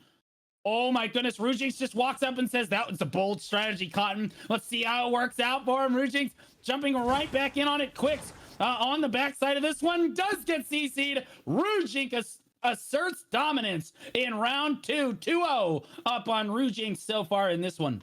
Quick's trying to do it again, saying, I'm not going to go anywhere. I'm going to stay right here while in the V. And Rujinx, very, very, very close by, not completely fooled by it, able to get a good amount of pressure and some more damage from it. Not able to find a CC right away, of course. But it's going to be one of those things. If Quicks is going to have to change it up, otherwise Rujinx, the third time, might be the charm where he's going to get the CC right out of the V as we go into round 3 here. Yeah, absolutely. Fun fact, Rujinx has actually not lost a single round of the tournament yet. Not yet. Completely Not undefeated. Like not match, round. He has not dropped a single round of the tournament yet. And it looks like he might just move on here as well as he uses his cleansing slow golden boon to lead off here. Oh, takes a bad trade right there from Quicks. Quicks fighting an uphill battle down 0-2 here, but he's shown that he absolutely is capable of CCing Rujinx and getting that combo off cleanly. It's just that Rujinx just seems to battle back more effectively and is just more consistent over time at finding these catches. Both players squaring off against each other, getting close, but neither player blowing grab quite yet there as they hammer blink toward each other, or gravity blink toward each other rather. One small stepping away is Rujinx, biding his time. He knows that he's the one with all the leverage here. He's up 2-0 in this round. He's not the one with his back to the wall. He could just wait this out and play the 50-50 for HP basically if he wanted to on the backside of this one. As health starts to tick down at 80% here at the 2-minute mark. Or tick down to 80% at the 2-minute mark here. A good grab by Quicks right there. Rujinx on the ground, holding his V to see if he has to use it, and does have to. Quicks with a good combo. Oh my goodness, it's a sniff. It's a really good sniff. Oh, he gets around the other side of the pavilion. Oh, barely gets out of that V. Decides to use potential energy. Not the best time to use that skill, and trades poorly down at 20% right there. Quicks battling back on this one. You'll love to see it as he's constantly trying to reposition behind Rujinx here, trying to put the pressure on down to 1:20 before the HP bars tick down to 50%, and he knows it gets down to a 50-50. Quicks does blow his grab right there and doesn't have it up for the next 10 seconds or so. As both players move in on each other, it does look like Rujinx did class buff here to try to return his HP to full health. So I will say that Quicks, for what it's worth. Oh, Rujinx on the ground. Oh, Rujinx on the ground again. No V. Quicks returns, fires. It will not be a shutout.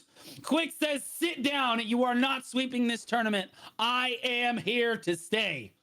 Quicks is over here proving that gods can bleed, making sure that Rujinx knows that he is very mortal in this match, continuing to go forward and taking a win in the match itself. I think something that was a little bit understated was Rujinx's great use of his V over by the pavilion. He didn't go all the way around the corner like most people did. He waited at the base of the stairs until Quicks was situated, waiting to see if he was going to try to sniff in that area or go away. And as Quicks came back, decided to go up the pavilion to make sure that he wasn't sniffed as we go into round 4.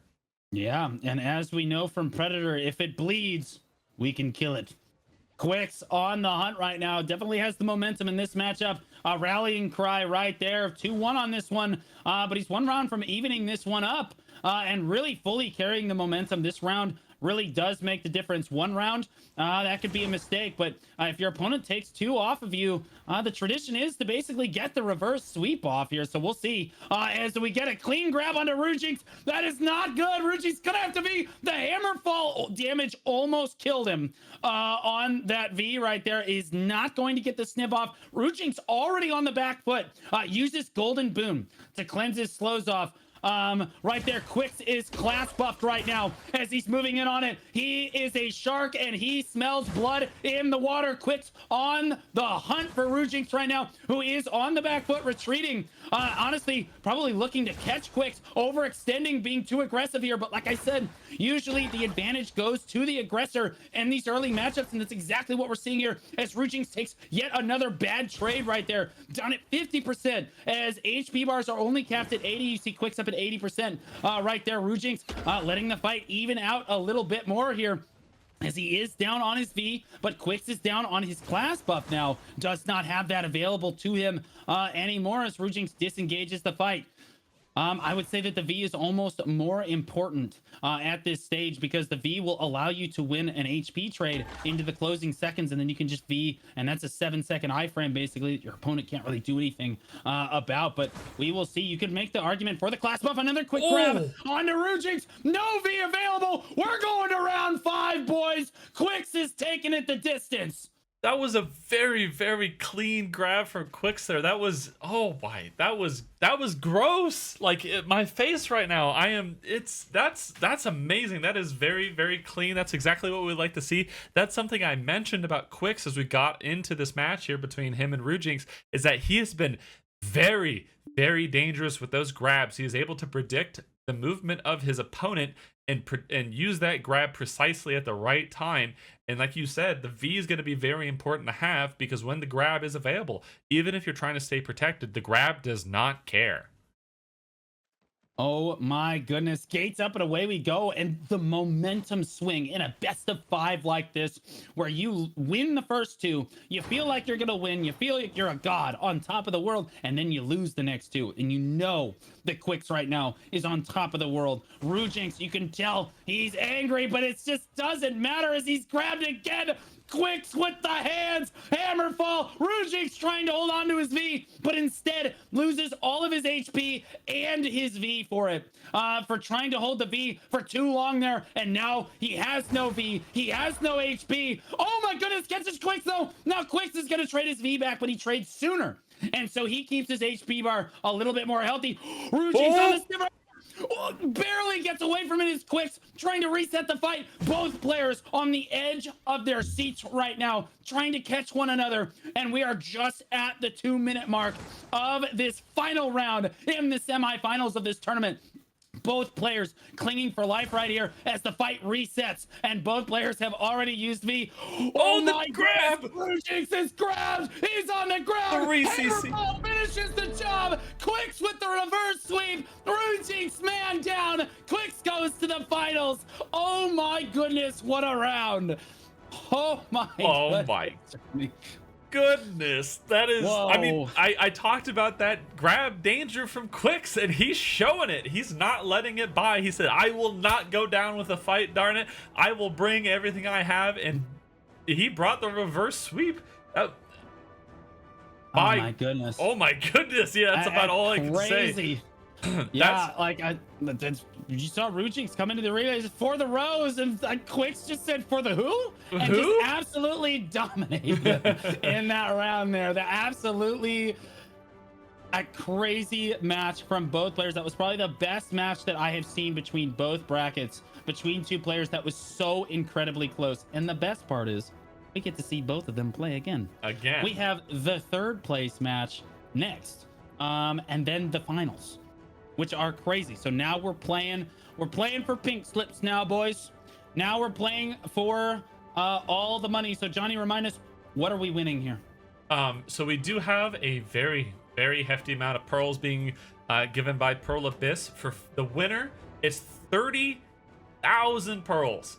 Second place is 10,000, still very nice. And third place is 5,000. So I'll tell you what, there's one of these players who isn't going to be walking away with anything in their wallet, but the other 3 are going to be waddling, because those pockets are going to be heavy, and they're going to be able to spend that on whatever they like, whether it be outfits for their horse, the new boat skins, is that what you'd call them?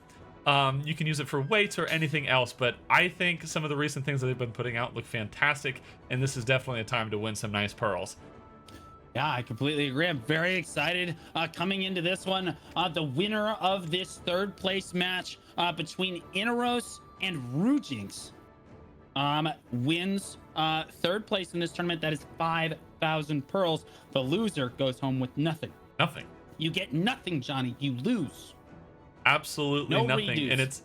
And it's one of those things of when you get this far in a tournament and you don't quite get it, that's the one that stings the most. If you get knocked out round 1 or 2, oh well, I showed up, I tried. You get knocked out at number 4. Oof. That's an arrow right in the heart. That one's gonna sting a bit. So going into this, it's gonna be Inaros and Rujinx. And Rujinx was the favorite for the finale. Now battling for third place. I think I am gonna go for Rujinx on this one. I think that is probably the favorite for the fight. Yeah. That's what I get for predicting Rujinx 3-0. I was like, bro, we saw the last match happen. I'm like up 2-0. I'm like, as the prophecy foretold. And then Quick said, who are you? No, heck with this. All right, for real this time, I think that Rujinx probably takes this as well. Inaros definitely going to have his work cut out for him. Both very well-known PvPers, though, so definitely could go either way. But I think in the play that we've seen in this tournament, at least here, Rujinx definitely expressing dominance over most players in the tournament so far. Yeah, and especially with Inaros too, he might just bring it back. We talked about the caster curse of the 3-0 with Rujinx and Quicks blowing it away, and now we get to see too if Inaros is a master of his own destiny, defying the predictions from the casters or the audience or whatever it may be.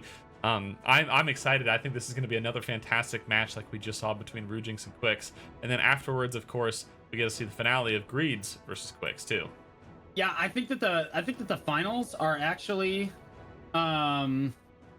I think that the finals are actually even closer now that it's not Rujinx. I honestly think that the two play styles between Greeds and Quicks are very clash. It's both just so aggressive. This is so much different than the EU tournament. In the EU tournament, every match went to 3 minutes. No one wanted to hit each other. Everyone was just iframing the whole time. And in NA, it's just explosion after explosion after explosion of action. It's just so cool to see. I love it, especially with the gates rising here. Rujinx and Inaros coming out of the gates. Inaros swinging, moving up quick. All right, yeah, no, so like that. Oh, Rujinx getting CC'd again. Oh my goodness. It's okay. He just stood up and grabbed him. It's been the strategy so far. And Inaros is the one that's forced the V here. Rujinx said who CC'd who, though, really. Good V to the low ground by Inaros right there. As both players have already been CC'd once, but only Inaros is the one that has had to use V so far. Oh no, another grab comes down. Looks like Rujinx is going to make short work of the first round of this third place match here. Rujinx coming out and doing a little bit of the sleeper agent again, getting CC'd right off the start, but able to get right back up. I don't know if that was a resist or a failure in the combo from Inaros' part, but Rujinx getting right back up, going into the grab, forcing the V, keeping the pressure on, and finishing him up. If Inaros, hopefully Inaros can brush off that rust just from taking a couple rounds off, come right back into this. I know Rujinx, after fighting Quicks, is fresh and ready, so let's see how this continues. You might be right on the prediction so far with the way that match played out. You say fresh and ready, but Rujinx ran out straight into the hands of Inaros last time, so like we will see here. As Rujinx comes right back out again, and honestly, that's been a theme in a few of Rujinx's rounds. He just gets grabbed immediately, so he needs to just calm it down here. He has made it through the first few seconds of this round without getting CC'd. Then lands a grab himself right there, very clean, forcing a V out of Inaros once again here. Inaros in the second round of this one. Oh, Rujinx sniffs the wrong corner of the arena. And the fight resets a little bit. Infinite power into reversal right there to back up for Rujinx, keeping himself protected as he moves forward here. Both players just trying to get behind one another as both grabs are back off cooldown here. Inaros going down to low HP, gets cleaned up so quickly. I barely had time to say that he got CC'd on that one. Oh my goodness.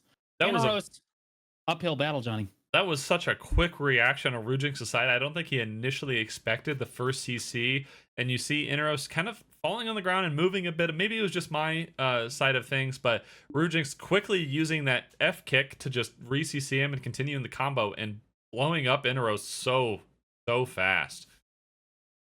Right. Yeah, no, I think that Rujinx 2-0 on this one, and this round actually just could be the end of it here. This is 5,000 pearls on the line for this one, and Rujinx is not messing around, using Golden Boon to cleanse the slows for the next 30 seconds at the start of this one, so definitely wants to be more aggressive here. We're seeing that as a common theme in most matches of this North American bracket. Is the cleansing. Oh my goodness, Inaros gets caught right there. Good follow-up with dropkick, and the V comes out. Rujinx still has his grab up. Another clean catch by Rujinx right there. Inaros fighting his way back across the arena, doesn't even care that he's low on HP. Moves right back in confidently, does not want. Oh no, gets grabbed again. For sure, that's the end of it. Rujinx takes third place in the North American bracket, and good on him. Good fights to Inaros as well, Johnny. Oh my goodness. That was very clean from Rujinx's part on that, using some of the techniques of the quick predictive grabs from Quicks that he picked up. Unfortunately, he can't use them back in the winner's bracket, but does manage to use it to secure a nice little bit of 5,000 pearls for the third place. So congratulations to Rujinx for winning that. And congratulations to Inaros for making as far as you did in the tournament. Even if you necessarily didn't walk away with anything in your pockets, I still think it was impressive to make it as far and to battle it out and, defeat some of the opponents that he did find in the matchup. But the next one is the big one. It's the one that we're waiting for. It's the finale. It's where all of the money is won. It's where everyone gets the big prize, the 30,000 pearls coming out. Still 10,000 for second place, but I don't know. 30 sounds a lot better than 10 to me. 40 total on the line in this match here. And important to note, I said that right in the first round that he lost to the tournament, I said Rujinx had never lost a round to the tournament, and then he went and lost 3 rounds in a row. But Greeds has actually also not lost a single round of this tournament. Never mind the fact that 3 of them were bye rounds. But he has not technically lost a single round of this tournament yet. Quicks has certainly had to fight dog eat dog in this tournament so far. This is going to be a best of 5 Greeds versus Quicks in the finals of the Scholar Open here. Who is the best Scholar in North America so far? Johnny, prediction. I'm gonna have to give it to Quicks, beating the top seed or the top expected player after who also defeated one of the other top expected players, Saint Felipe. Quicks is absolutely phenomenal with the grabs that he's been landing in this match. I think it's going to go well into Greeds' playstyle. Greeds tends to either play a very passive approach or tries to bait out a little bit of aggression into a grab, and I don't think that's a playstyle that's going to work versus Quicks, but you never know. I would love to see a chat prediction if we could run one. I know I have my mods here. Can we run a chat prediction really quick here? Yeah, if you mod me, I can run it real quick too. Slash prediction. I'd love to see what the audience thinks about this. I think that Quicks is going to take this, but I think it's 3-2. I think that we're going to go all the way to the 5, but we will see. It's like either play. This could really go either way. Greaves has not been the best at trading so far, but he is so good at catching people, and Quicks is so good at playing from behind and just keeping a head on his shoulders in this one. I'm really excited for it. I'm waiting for the chat prediction. We are slightly paused in the actual start of it here. My moderator said he's got it. I'm just waiting for it to pop up in chat any second. But both players already in the arena, just kind of actually chatting with each other, sitting down on the floor, just having a good time, ready for this finale. I think it's got to be comforting in the last moments of, even if you lose, you still went away with a little bit of it in your pocket. But I know that that 30,000's got to sound nice and sweet and juicy. Did the chat prediction pop up? Yep, the chat prediction is running now. Players starting to put down their predictions for the finals here of the North American Scholar Open. This is so exciting to see players get this involved on a class this early on, because the class has only been out 3 weeks, and seeing play like this is so promising on this class. So honestly, I don't know if we would have been able to predict that it was going to be a Quicks Greeds final here. If you looked at how many players, Johnny, how many players did sign up for this tournament?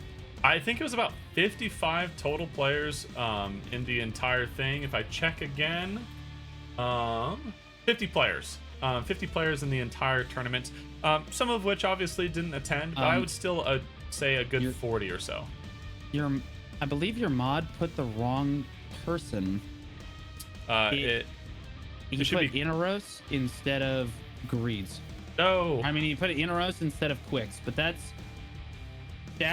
okay. We don't pay the moderators. We don't pay the mods yet. It's all right. It happens to the best of us.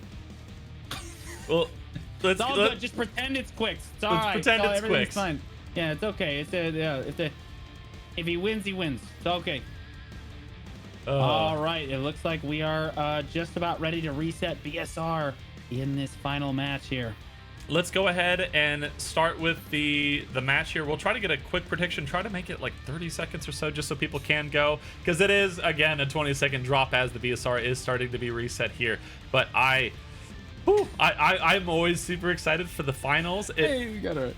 It feels like when the finalists are people you never expected, it makes it so much sweeter, so much better, because it's not like, yeah, I guess it's just going to be him who wins it this time. It's two people who you might not have expected at all. Both players are known for being good at their respective mains, for being PvP players. They are known within the community. We don't have any super dark horses, any underdogs coming out of nowhere to shine in the spotlight, but these are probably not the top two for the predictions as we dive into the match. Right on. Yeah, the gates are up and away we go on this one. In these finals here, Greaves throws out his hammer and waits on it. I love to see that as he hammer rushes forward. Not going to find anything off the back of that super armored dash right there. Greaves backing up. Both players just squaring off against each other, staying in their protected movements. Quick's basically backing up with Gravity Blink on repeat here. Jumping through the pavilion is a cheeky little trick right there. Gravity blinking on top of each other. Looking for a little bit of a CC right there, but nothing so far. Again, Greaves constantly tossing out his hammer and then waiting to take that teleport to see what Quicks is going to do before he kind of moves through the match here.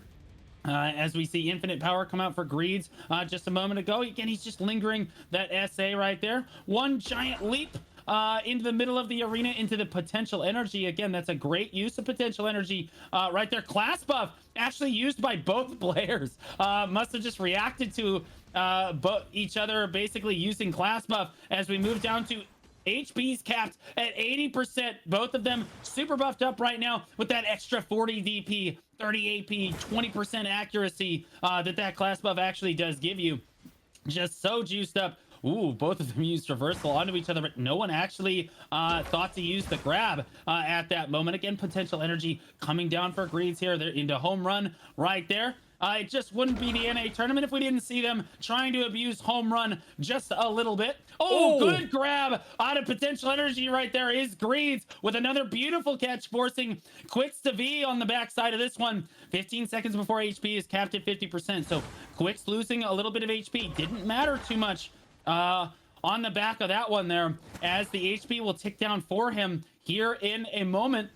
There we go. Greeds is up in his V right now, but both players have used class buff. So the only one with V available, or really a long cooldown available to him, is Greeds, which is that V here. So he definitely has a get out of jail free card as we go into the 45-second mark of this one. Quick's not going for the grab right there. Greeds definitely very vulnerable when he lands on the ground like that. Oh, Greeds gets caught and with a stiffen and just V's immediately. He knows how important HP is at this stage. Quicks finds him out of V. Oh, on the low ground, Greeds scrambling for his life. Can't get above the pavilion this time. No cheeky movement will get him out there, but he does need to fight here as Quicks is very far up in HP. Greeds taking another poor trade, and like we said before, if Greeds can't find the CC, trading poorly does matter. When the match goes all the way to 3 minutes, all Quicks has to do is back up, and that's exactly what he does. And Greeds just cannot get on top of him. It is going to be Quicks taking the first round of this one, Johnny. This is looking a lot more like the EU tournaments you talked about, going all the way to the 3 minutes. And I think with their two respective playstyles, we might see this. Some fantastic grabs, though, and CCs coming out to force both Vs to go away. It's going to be one of those situations of if both are able to land their CCs, they might play more passively, knowing that the other one is very, very much a potential threat. Somebody who's going to be able to get you if you try to linger any of your SAs and stay there or stay in one spot for too long. I think it was Greeds at the very start over here by the ledge, getting a fantastic grab on Quicks, forcing the V, but it's spooky when you're trying to stay protected and they do not care. Yeah, the gates are up on this one. Both players have pre-buffed. Coming into the middle of the arena here, there's Grease again using potential energy. Well, this time, but again, just taking that chip damage almost every time he engages.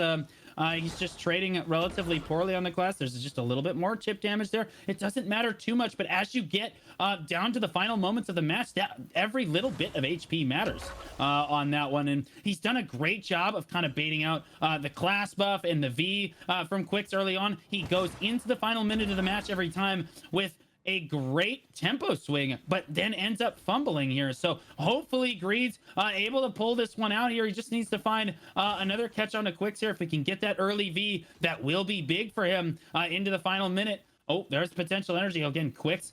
If Quicks had stepped forward for a grab there, Greeds gets punished. You got to be careful casting that. Both players go for the infinite power. That's Greeds grabbing Quicks right there. Quicks on the ground, trying to hold on to his V. Ooh. Oh my gosh. It costs him 90% of his health.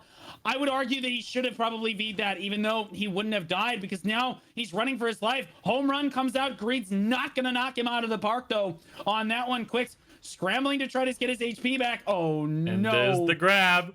Quicks turns back around, and now Greeds is the one who gets reverse Uno and grabbed here. He's the one that has the V. Quicks still has V available to him as the HP resets. It's actually Quicks who is up in tempo on this one. It also looks like, oh my goodness, another quick grab onto Greeds. He has no V available, but he is... Oh, he's not class buff. Quicks used his class buff, then landed the grab, and now he's up 2-0. He is one match away from 30,000 pearls. Quicks being very, very greedy on not using the V. They're able to just get out of there with less than 10% HP and kite away. But I think that's one of the things you talked about is when you have that early stages of learning a class that the aggressor is probably going to be on the advantageous side.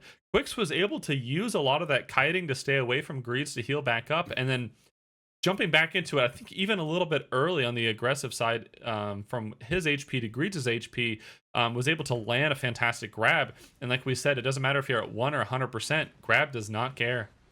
Yeah, and honestly, oh my goodness, Quicks gets CC'd immediately. The follow-up grab right there. This is not looking good on the start of this one, but he does stand right back up with the hammerfall. And the there's reversal. The grab. Oh no, he's gonna force the V. It's a clean combo. Quicks with another force on the V here. He's the one that gets CC'd, but it's his opponent that has the V on this one. One thing we didn't talk about before is Quicks is actually using the partial BSRs on his skills. He's actually using one giant leap. He's using the 25% BSR skill every time he lands. That is helping him trade very, very well into Greeds. Almost every time, well, not every time that he lands, but every once in a while when it really, really matters to him, that 25% BSR just adds just a little bit of extra damage. And then that buff, Johnny, is so important. It gives you a small buff that normally you would get a full 1 minute buff from your Z buff from grinding. You get like a miniature version of it. When you use the 25%, Quicks comes in with another quick grab on a Greeds. Greeds has no V. That's the end of the tournament. It's Quicks 3-0 into the finals of this one. What an absolute specimen. Wow. If Quicks has 1 million fans, I'm one of them. I'm one of them. I mean, that's right.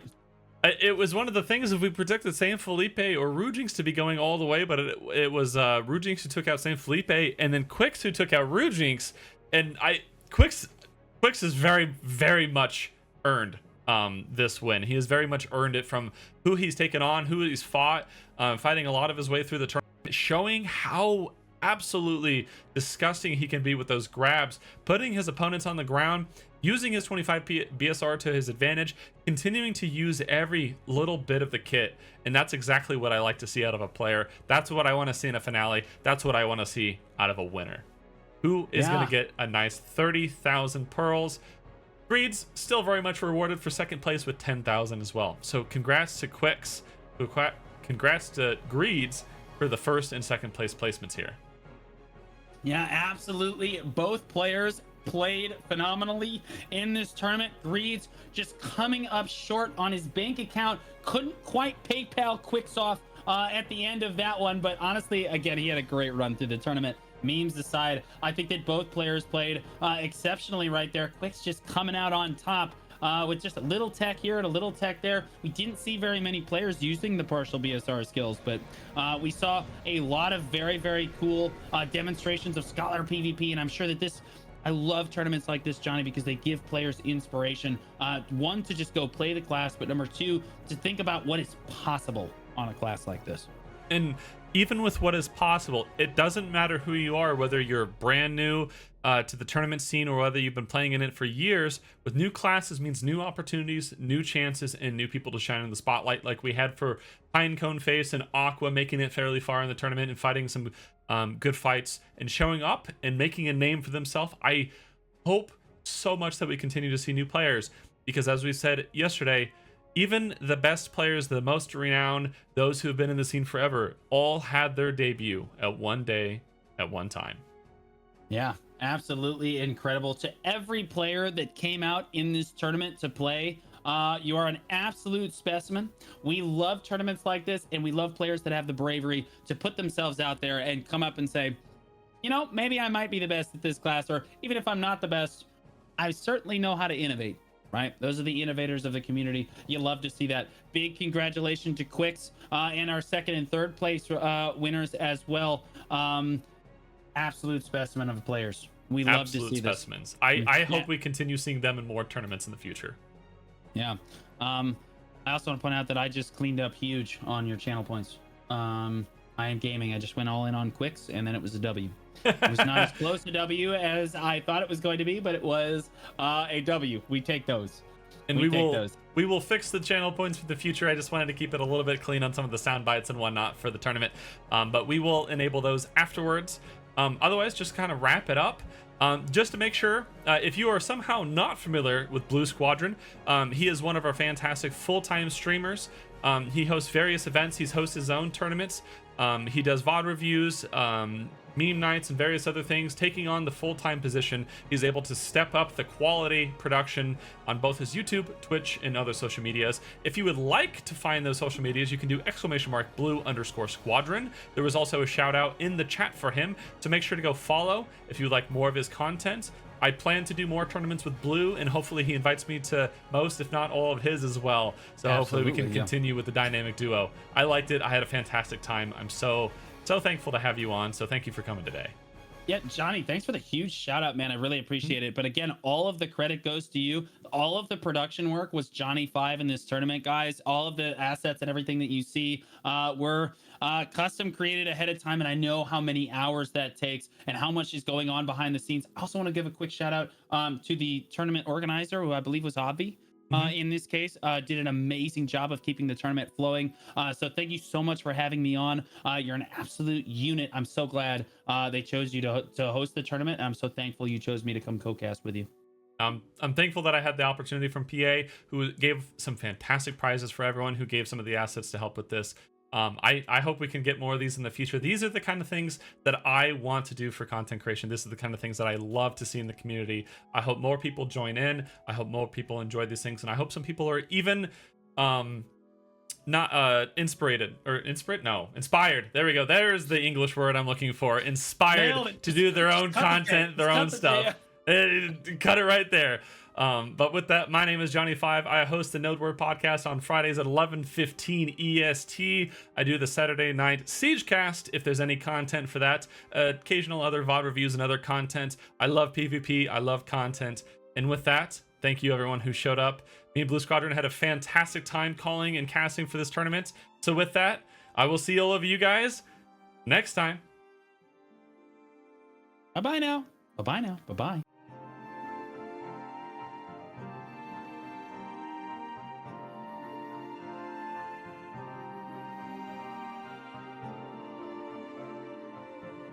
We're going to go ahead and raid Goldsteinberg. He is one of the people that were in the tournament tonight. He does a lot of PvP and a lot of other content. He is a great content creator as well.